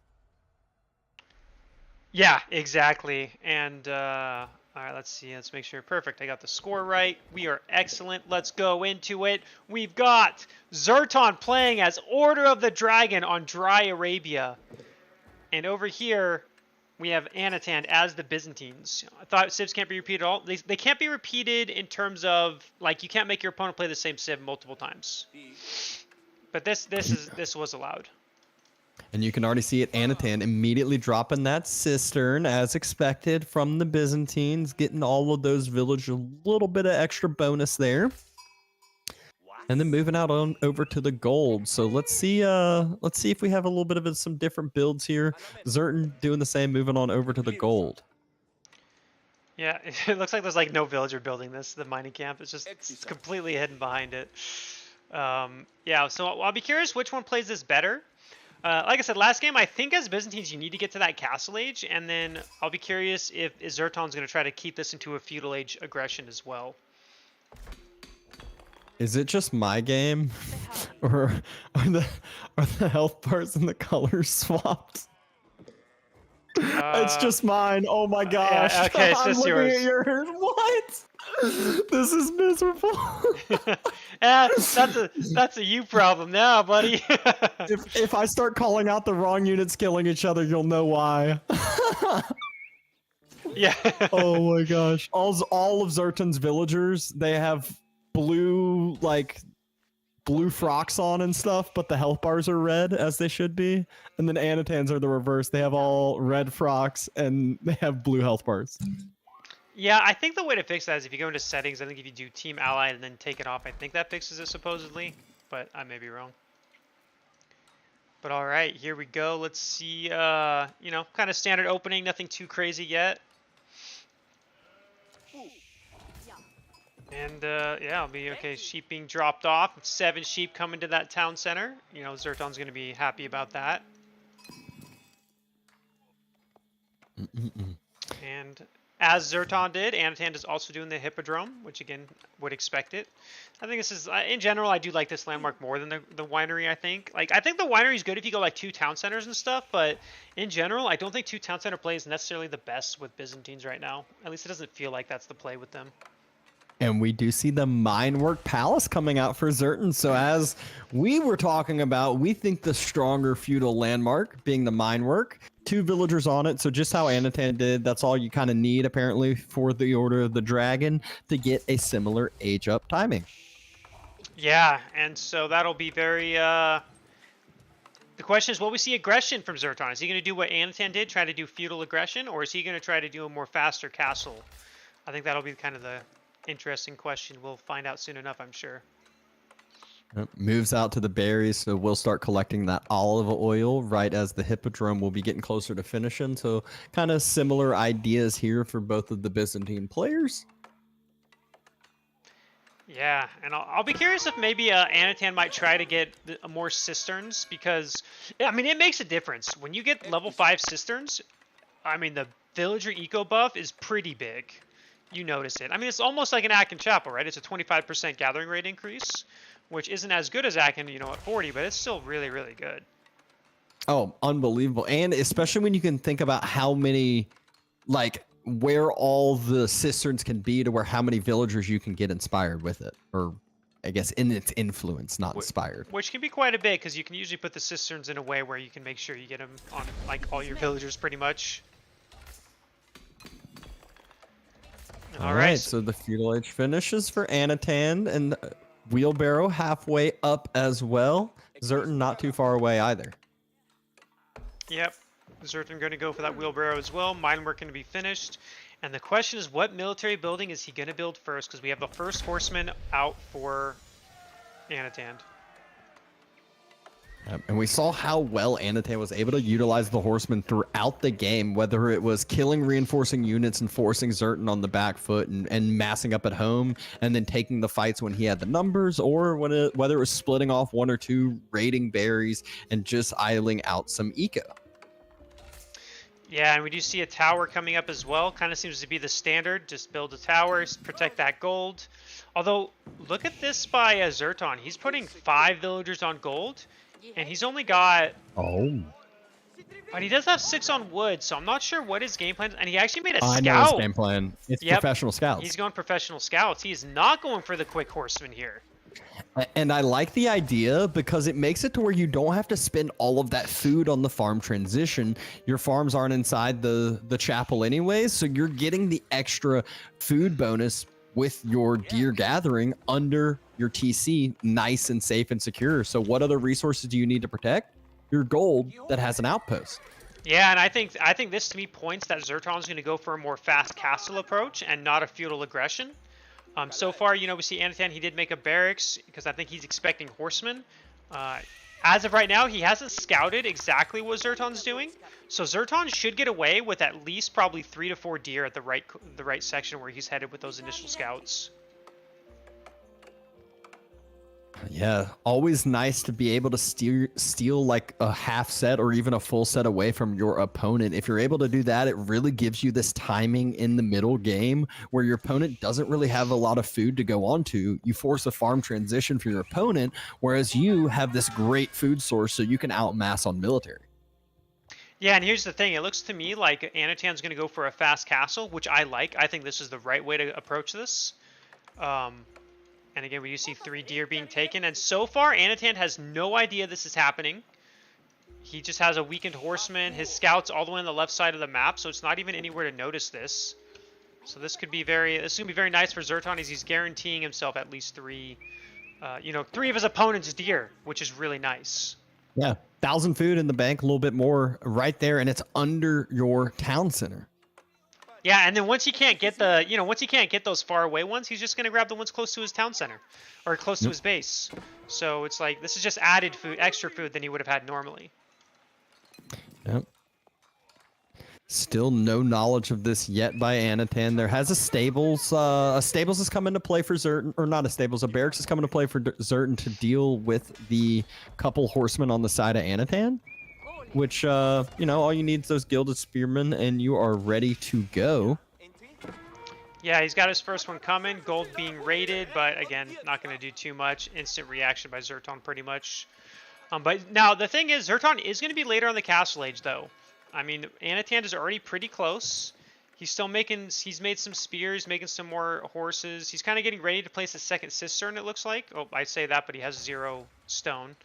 He's going to place his first mercenary house now. But, I mean, like I said, he's very close. He only needs a few hundred more food and gold to get to that Castle Age. Yep, and it's just one villager slowly building that wall, which I don't mind. It's not like he's taking the pressure. He just wants this for the long term, wants this to be able to secure his Castle Age, which 3, 2... Come on, force drop off your food, Vils Anatan. No, he doesn't want to. Oh, there it is. And here we go with the Golden Horn Tower. Okay, so maybe not going to do like a mass. Maybe he's not going to do like a mass cataphract strategy. Not sure. But again, he still hasn't noticed. Zerton has taken the entire deer pack now over on that right side, and no reaction from Anatan yet. Yeah, he is increasing that aqueduct cistern location to that wood line as well. The Golden Horn Tower is not being rushed down. That's the one that periodically produces those merc units. And it increases if it's inside a cistern, the value of them. So Anatan might just be able to mass up some great strong units and put some pressure down before Zerton can take all these relics that he wants to with the Regnants. Yeah, and unlike HRE, you don't get prelates in feudal age, so you can't just move them out to take relics the moment you hit castle. He's gonna have to hit castle, make a prelate, and then he'll be able to start taking relics like every other civ in the game, pretty much. Yep. The huge benefit for Anatan here compared to last game from Zerton is he's Castle Age. He can deal with some of those units a little bit easier because he has a few more units in his pool. Yeah, the only downside for him is he's definitely gonna notice the lack of, like I said, the lack of deer. The lack of deer might hurt him later on because it's gonna force a much earlier farm transition. Yes, it will. He quick builds that monastery with all the villagers that built his landmark. 10 villagers fast building that, so you can see how important those relics are. He has a scout on the northern relic just ready and waiting. The Golden Horn Tower's first units that it's producing, javelin throwers for himself. Maybe not the best and first one that you want, but there is a range out on Zerton's side. Yeah, I wonder. Well, I think he'll be able to get the tier 2 ones maybe once his tier 2 upgrade for veteran contract is right. But maybe, I guess we'll see. All right, and we do see, he's going for the faraway relic first, and I don't think there's really a way for Anatan to stop this. He's not making any cataphracts, it looks like. His goal is he's going to do the Varangian Guard. I know I said that wrong. Oh, no, he's making Harden's Limitani, actually. I don't know what his plan is. I'm still trying to figure out what Anatan's trying here. I'm a little disappointed at the no cataphracts, but I guess I'll get over it. Spears aren't in position right now with the prelate. Ooh, yeah, but they're far behind. They're far behind. Anatan could scout it out. He's going to be able to at least get a huge first hit on this. He could just commit. I think he commits. Yeah, this is a dead for sure. That's very painful there. Still going to get the first one closest to his base. Still taking the deer, which is nice for him. Oh, we do see the first Cataphract out on the field. Let's go! To give you guys comparisons, a Cataphract is 360 health, which is only 40 behind the Gilded Knight. Yeah, he also has those 4 jab throwers pop out, which you might not think like that's too much, but it is a huge just benefit to constantly have those units be pumping out and not have to worry about that. All of a sudden you blink and it's like Ottomans with those military schools. You are going to be ahead of your opponent. Yep, and we do see, you know, he's taking the relic on the left-hand side. Anatan does know because that prelate walked over the sacred site. You know, always loves to give away their positions, and Anatan has to know about this, about pro scouts by now, I would assume. He's definitely about to scout it out here with this Cataphract, with this Horseman, but maybe he doesn't because those all have the same vision. Look at those Gilded Crossbowmen, such a cool looking unit. Running towards that prelate, trying to help it. And there's a Gilded Knight there as well, but just doesn't arrive in time. Arrive in time to whoa. I was gonna say to take out the monk. Yeah, I was gonna say that too. But he is forced back, and I think Anatan is gonna get that relic. But still, you know, this is not a loss for Zerton. He's been able to secure 3 relics, which is really nice. Obviously, he would prefer 4, but you know, at least 3 is better than 0, right? Yes, that is the truth. I feel like whenever you at least getting 3, you're at least happy. You're satisfied. Only getting 2, you're like, damn, I didn't quite get my job done here. Yeah, it feels like if you only get 2, it feels like you almost wasted the landmark, even though you didn't. But it just feels that way. At least when I play H3 or Order of the Dragon. Oh, speaking of, he doesn't get 3. It's only 2. Wait, what? Oh no, I was wrong. Oh. I was just trusting you're talking over here, and all of a sudden we look down, and he does secure only 2. Anatan was able to counteract that one. The 3 health monk secures the relic and takes it all the way home. I was just testing you, and you failed. But you know what? I caught it at least late. Better late than never over here. 4 camel riders come out of the Golden Horn Tower, which against those Gilded Knights, they're a great unit to have on out, but the crossbow number is starting to look scary. Yeah, there's what is it? 8 crossbows? Those I don't know. I mean, they do a lot of damage. They do. How much do they damage? They do like 32 damage to per shot, and with 8 of those, you know, that's a lot of damage. Yes, it is. Anatan, I mean, he's still needing to mass up some more. He's moving out to the initial set of deer. Won't have the additional one to go to, and expanding the cistern out there as well. Yeah, we do see. We do see the cistern being expanded, grabbing the deer, as you said. And you know, he's probably like, man, I don't have. This is my only deer pack, and that kind of sucks because if you look at it, there's 1 berry pack and 1 deer pack, and that's really it for Anatan. After that, he needs to be on farms. And if you look at Zerton's base, he's even been dropping farms with this. He has multiple carcasses that are deer that aren't gathered yet. So he's just making sure he's not going to have this awkward spot that he doesn't have a good food gathering rate. Yeah, and he still has, you know, a berry pack, or 2 berry packs.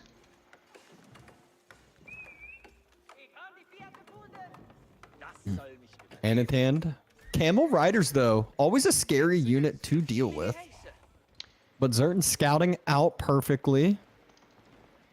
It's just been, what, Camel Riders and Javelin Throwers that have been popping out, which, honestly, against Zerton's army, it's not the worst. Look at Anatan. He knows about the ability for the Byzantine houses.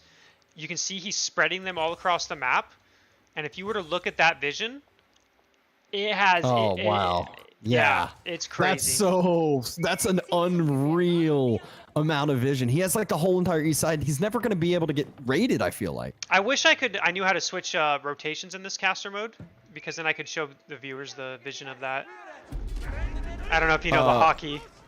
For Fog of War, Control F, but it's also for food villagers. I know, but what about to switch it to Anatan? Oh, Control Bracket. Control Bracket. Okay. Oh, yeah, you're right. Okay. So just to give you guys perspective, look at the house. This is pure house vision right here. This is with the house upgrade, which is, again, like 50 gold and 25 wood. It just gives him complete vision of this entire area. And you can see a house here doing the same thing. He's just spreading houses everywhere. I love the usage of that because it's so strong. Ooh, a couple. Are those a couple land snakes? No, not quite yet. No land snakes yet. Now the thing is, I just realized is that Anatan doesn't have any crossbows. He's going to try to rely purely on camel riders, but there's 12 gilded spearmen, and javelin throwers do not kill spearmen that quickly at all, and gilded spearmen are even stronger, right? So I really feel like this unit competition by Anatan isn't going to go very well.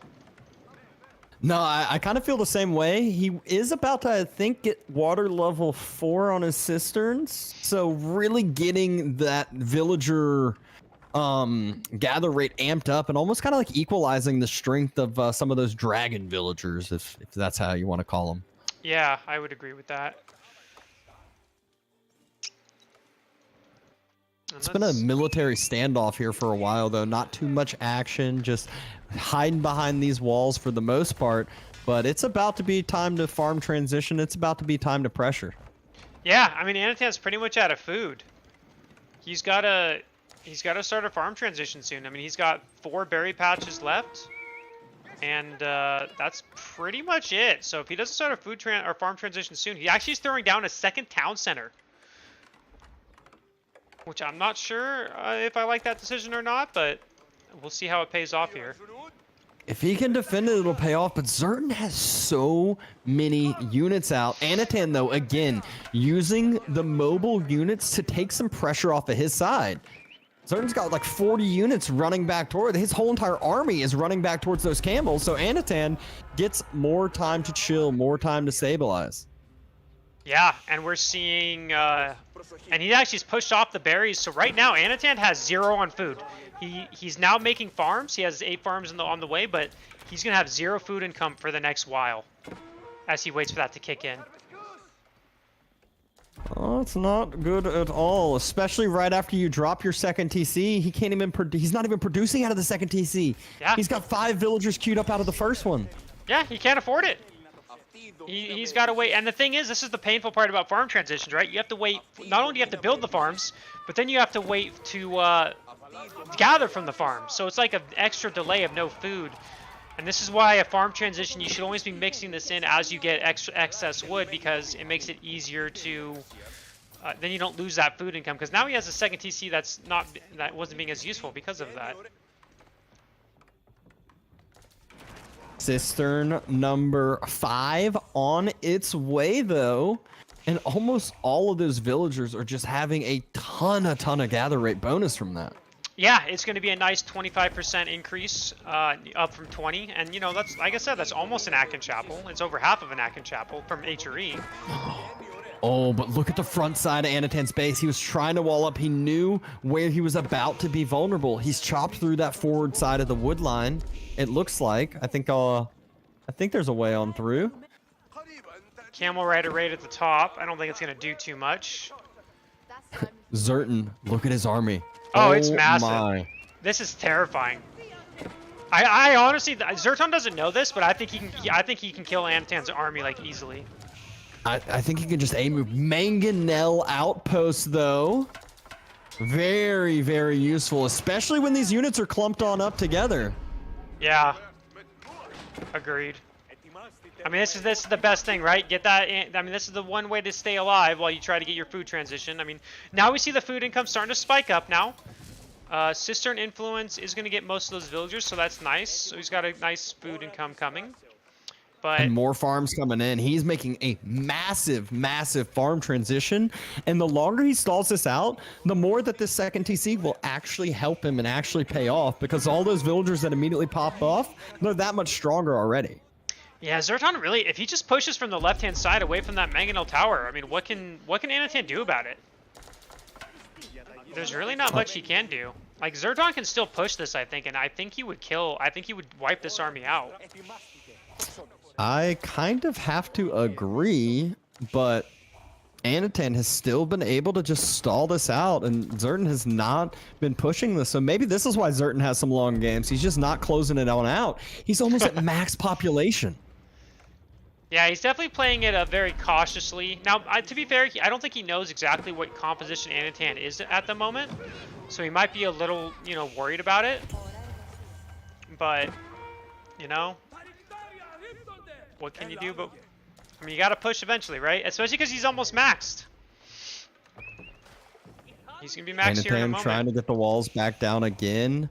Cistern on the west side is about to burn down. Villagers trying to run out. It should get there before it burns. Yeah, it will. And 3 sacred sites taken by Zerton. He's also placing a keep. Did I just hear? Oh, a Mangonel just came out for Anatan here.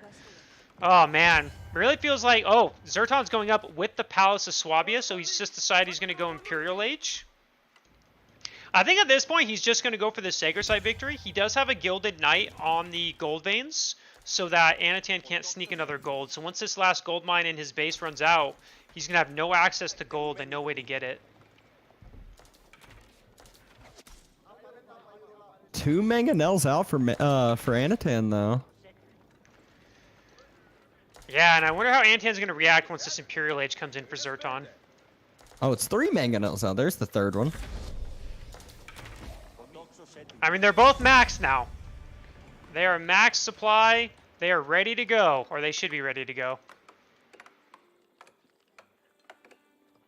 Man, Dragon Villagers, 20 food, 8-second production time. That's so cheap and so quick. The thing is that I feel like with Order, it's like, how many villagers do you actually want? We know with normal civs, you want, you know, 100, 120, something around there a lot of times. Like, with Order, is it like 80? 70? Villagers are only 1 pop for Order, right? Yeah, but your military's 2, so if you have No, like I know. 100, yeah. Wait, no. I mean, is Order Dragons 1 pop, though? Because the Order... Yes. Order military is 2. Yeah, Order villagers are 1 pop. Okay, so, I mean, yeah, probably 80, 90, maybe even... I mean, honestly, probably even 100 would be fine. The thing is, I feel like if you're 100, you're only having 50 military, and your military can just get so easily wiped. Someone has never watched Beastie and 150, 140 villagers and only 60 military. As long as you have the economy, you just keep pumping them units, and it's okay. Usually. I don't usually go that high though myself, but I know that I know BC's known for that, and it we works, also right? have Imperial for Xanatan. Yeah, and he's securing. Mangonel's firing. Fight going on though as he's going up to Imp. Zerton doesn't even have his upgrades through yet. Elite Spearmen were almost finished, but now... No, all his spearmen Right are as gone, and that army... Wow, that battle went terrible for Zerton. Yeah, And I think it's just because if you look, Zerton's going so heavy on the spears and crossbows. I wonder if he was expecting a little bit more of a cavalry composition, maybe? Because his unit comp just doesn't deal with this at all. It's just archers and javelin throwers versus spearmen and crossbows. Yeah, and Anatan has a ton of spearmen himself just to soak up that front line, soak up the crossbow damage, and then allow his archers and jabs to hit everything that they need to. So really good spot by Anatan. He was able to resecure that gold and should be able to secure up an 8k gold and deny the Eastern Sacred Site as well. Yep, and 3 Mangonels incoming, and this really comes down to Zerton just being too slow to push. I mean, he had his window. He had a window to kill him, and then his unit composition kind of didn't scale very well as Anatan scaled to a kind of counter that composition, right? Anatan knew what unit composition his opponent was making. And dare I say, will we see a Hui Hui Pow coming out of the Foreign Engineering Company, start sieging down that keep in the middle, or is Anatan just going to go for the end? I feel like he's just going to go for the throat. Oh, he's going to go for it. I think that's the right play. I don't think there's any reason not to go for it at this point. Anatan, known for this. I've seen him do this so many times. Just get your whole military, A, move into your opponent's economy, get on top of that TC, get on top of the Swabia.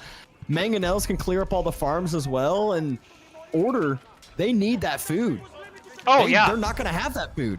This is looking bad for Zerton now. Yeah, he doesn't have the food income. He has no way to deal with the Mangonels. I mean, actually, he could pull the 10 villagers from his palace and just snipe those Mangonels. but I he's think probably too even if you do preoccupied. that, though, all the reinforcing units are still enough there, and that's exactly what he does. Anatan hadn't spotted it out yet.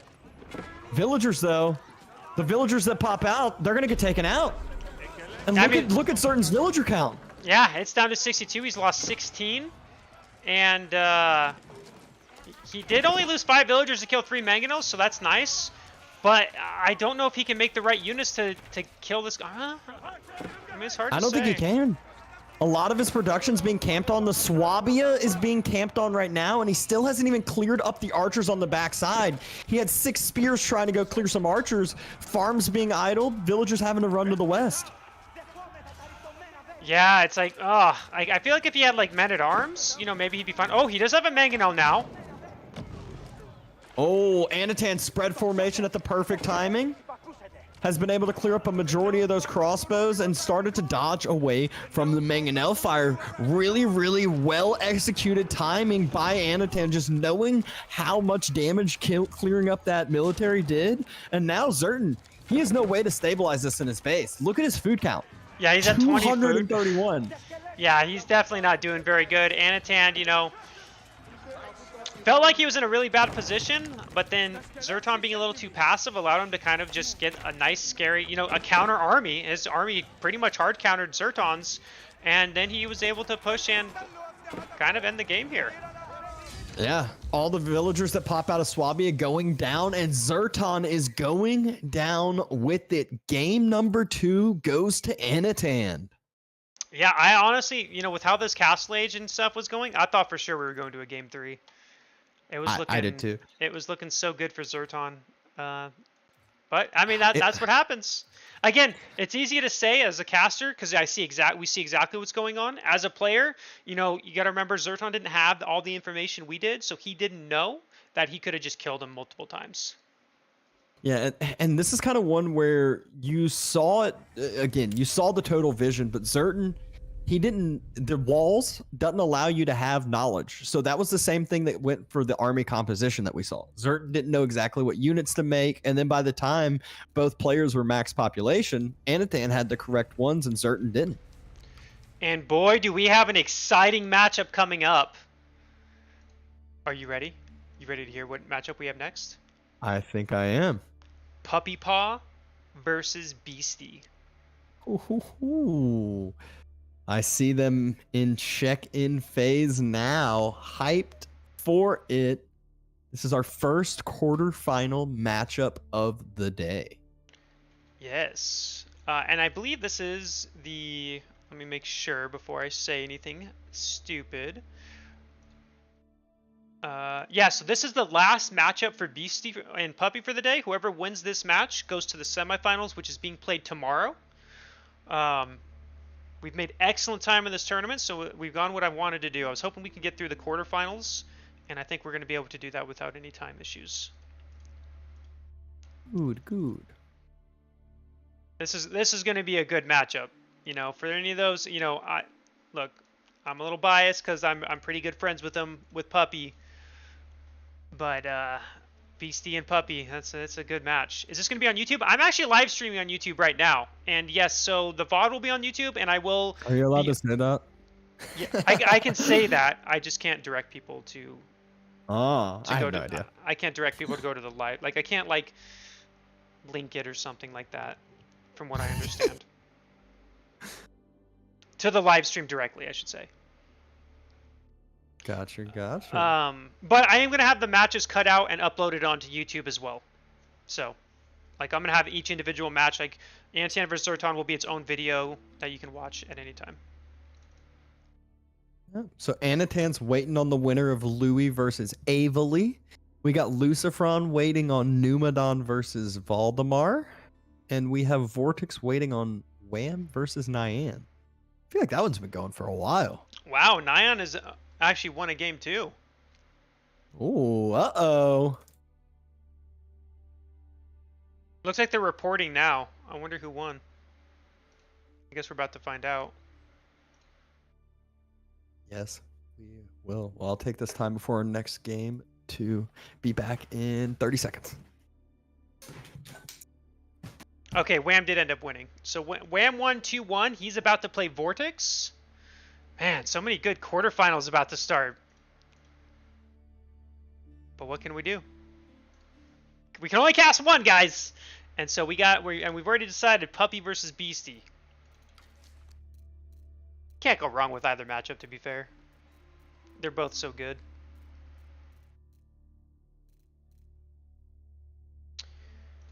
Let's look at else. Let's see here. Louis versus Avli's going on.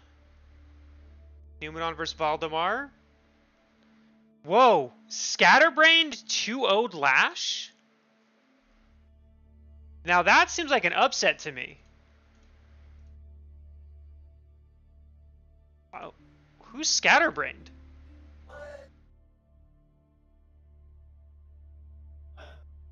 That's a good start.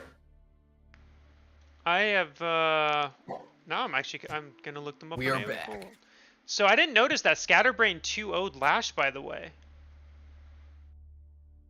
Wait, what? Yeah, I don't know who that is, but they 2-0'd Lash today. And they were both mirror matchups. How many games will people do? It's a best of 3. The only series that is not a best of 3 is the finals, which is a best of 5. So tomorrow, for those curious how tomorrow's schedule is, we're going to be casting both semifinals, and then we're going to be casting the finals. And so it'll be 2 best of 3s and then a best of 5. I wanna see what happened in those mirror matchups. Yeah, very interesting. Definitely an upset, I would say. I think most people would have favored Lash. I know I thought Lash was gonna win that, so that must. Well, actually, I guess they might not be mirrors since it's I'm looking at it on Start GG. Yeah, nice to have all. Yeah, I agree. That's why we scheduled it that way, or that's why I scheduled it that way. You know, typically you want to cast both semifinals, right? You don't want to just. Oh, let me restart my game. So you might want to do the same. Oh, I ain't restarting, but you better hurry because they're in game. All right, I'm restarting. I needed a restart. My invites from you were like 15 seconds delayed. All right.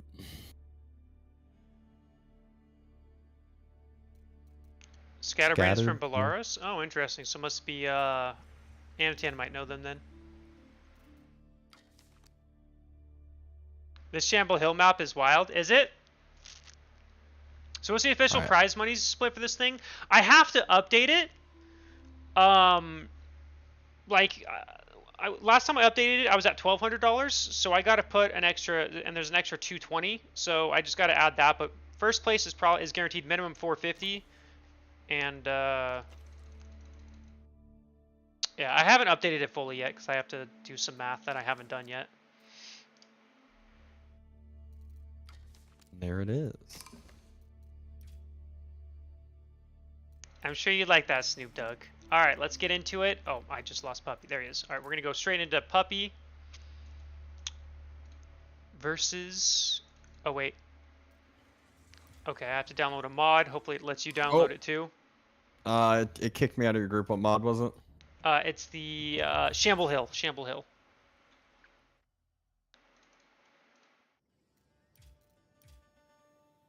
Let me know when you get in. I got it. I just need to get invited to your game again. Oh, you want me to... Yeah, 1 second.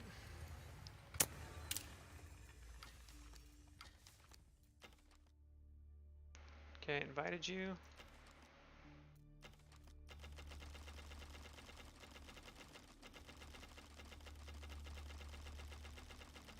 There we go.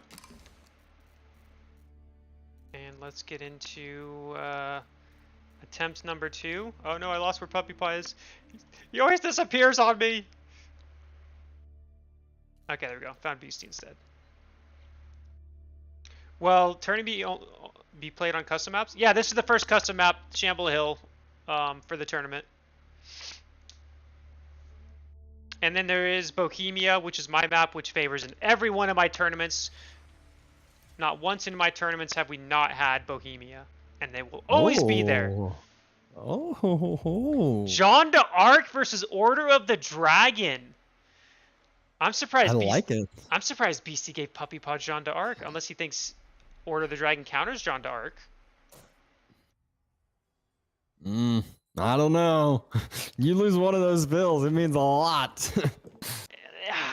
I'm of the assumption that I think Jean d'Arc is insanely powerful.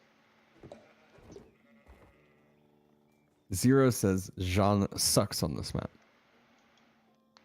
Oh, there's no hunt. There's no boar. There's no wolves. There's no boar. Oh, there's wolves. There's wolves. All right. Well, we will see what we got in store over here for us. I'm assuming BC's going to be going for the mine work since he's one of the ones that I've heard talk about it being the stronger choice. Is it simultaneous pick or one pick then the other pick? No, so the way it works is they don't, when they pick each other's civs, they don't know what is chosen for them until they've both done it. Oh, and you can tell. I don't think Puppy's played a lot of Jean d'Arc. Because No, one thing, he has. He has. Yeah. Then why Yes. is he not building the mining camp with Jean? Because you don't need to level up to 2. Not anymore, you don't. Because I got to level 2 pretty quickly. Like, as soon as I hit feudal, I got level 2, and I did not have to do it on the mining camp either. You get it quicker though. You always want the most XP possible, you know? Why would you not get extra XP? It's not like you're idling yourself. Overrated. I agree with Puppy. Yeah, he built the house, but you're supposed to do house, mining camp, everything. But you know, to each his own. To each his own. I know he's played a significant amount though. I know it's a previews, little so. faster, but it's like not a big deal faster because he's got to finish the landmark anyway. True. But then quicker to level 3. That's true. Level 3 Jean d'Arc. Oof. Level 2 is insane too. I'll be very curious how this goes out. Yeah, one thing though with that Beastie probably thought about in this matchup already is that he's not going to have as many units to be killed because he's got less units out on the map, so that's less XP for Jean. Yeah, it's true. I'm just looking at the map too. I mean, I've looked at it before. Doesn't feel like there's very many sheep. So it looks like there's, they're definitely gonna be on that deer early. And there's the mine work. Just one single villager on this from Beastie. There's no reason to rush this down. You might as well get the most eco possible compared to the chapel where you want to inspire your villagers, sooner than later. Yeah. This will be interesting. He is moving out onto some berries. I'm not sure how many sheep are left, but typically you want to keep a couple sheep just in case you start getting raided, you start getting harassed a little bit. It allows you to have some safe food under your town center. Yeah, we do see the mine work coming out for Beastie here. Again, I know he was one of the ones that says that he thinks the mine work is better, so I'm not surprised. I wonder if he's going to go for a 2 town center approach. I mean, yeah, without the boars, right, it does slow down the... It does slow down everything. Or when I say slows down everything, it slows down the age up for Jean d'Arc. Only 2 bills on the school, too? It's just, I feel like this Isn't that normal? I do a different one. I see a different one. It comes out a little... the feudal age landmark comes down a little quicker. You still have Jean level 2, and you have a knight in queue immediately. But... I guess... I think this is the one I see a lot of the pros doing, but I know I've talked to a couple others that they said they like the other one more. I think I'll adhere to Puppy Paw. He knows what he's doing. I trust him. We see Beastie counteracting the wolves. He's acting like he's playing against Roos. He needs to make sure that Jean gets the knight as much XP as possible. So for first wolf taken down, might head over to that Eastern Sacred Site and kill those other 2 as well, now that he's circled around all the sheep for himself. Yeah, and I think it's a smart decision to kill the wolves. I think it's going to be pretty common. And also, what's funny is the last time, I think Puppy and Beastie just recently had a show match that Puppy won 4-3, by the way. And then when they played before was in the Conquerors Cup. Now that was a long time ago, but Puppy ended up winning that 3-2 as well. Now I don't know if they played since the Conquerors Cup and in between that, but Puppy's had a decent winning record versus Beastie recently. Or I mean, when I say recently, over the past couple. I'm questioning this build now because Jean's still not level 2, and it's getting closer to 5 minutes here, and I know she could be. No, this is on purpose. he doesn't want level 2 yet. Puppy's deciding to just wait because it gets more XP from gathering. It's to catch up for the no boars. All right. For those who are curious, I'm not being serious. I don't. I'm guessing that's because he put 3 villagers on the landmark, so he didn't get that level 2. Because when I do the house landmark, but I only do it with the John d'Arc, so maybe that's why. And there, Beastie is starting to kill that wolf. He spread out a ton of those deer to not allow that efficient gathering for Puppy Paw. And the first night, he's headed over to that scout, but the scout, he's fine with that. He takes down the wolf, and he is rolling on out of there. The other knight's circling around towards the wood line of beasties as well, but it's already walled. There we go. John d'Arc is out. She is ready to go. She's out for blood now. And it is the woman at arms, Jean. It's not the archer one, which I've heard people having preferences for either side. But the key here is like, The woman at arms the is so archer much one, better. it's so hard to keep that one alive because especially against some gilded archers, they do so much damage. It would be really easy to snipe her out real quick. It's not just that though. It's because also that holy wrath ability is so strong. Like it makes it so you don't need that many archers because it takes so much damage away from spearmen. In general, I think the woman at arms is by far better than the archer version.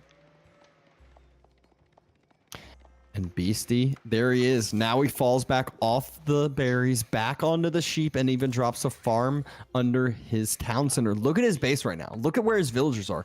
How do you do any damage to him right now if you're Puppy Paw?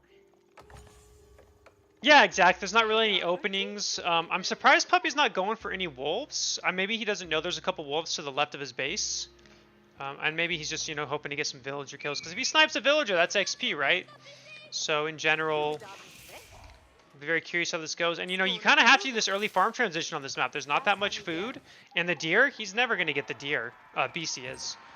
Oh, and the first night charge immediately reacted to by Beastie. Yeah, exactly. Beastie's not going to let a villager go down like that. Takes a little damage on his scout. This is one of those, this is what I end up doing whenever people are walling themselves in like this. I just bring a villager around and I put an outpost on the wood line. And it's just like, all right, gives me some extra vision. And I feel like that's one of those things that, if you're walling yourself in, just add on to that. Yeah, we have the first blacksmith coming out for Puppy now. Still gathering. I'm surprised Puppy hasn't moved out to his deer, which actually Beastie's spread out very, very annoyingly. This is kind of a more common tactic I'm seeing the really good players do, is they just spread out the deer with their scout so that you can't get a nice little 1 mil. Puppy tried to do a little bait and switch over there. He pushed in with the knights. Jean swapped around to try to get with the Holy Wrath on top of the villagers. Wasn't able to do so. And the first...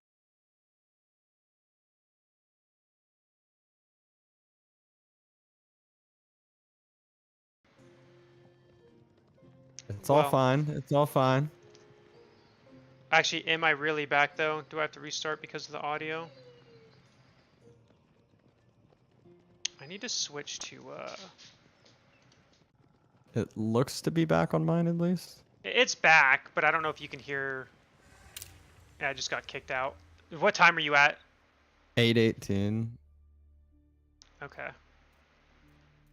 Let me get back in. Let me see if you people can hear me. Nope, they can't. I gotta restart Twitch. God damn it. Unless I do this. Jaina, stop, girl.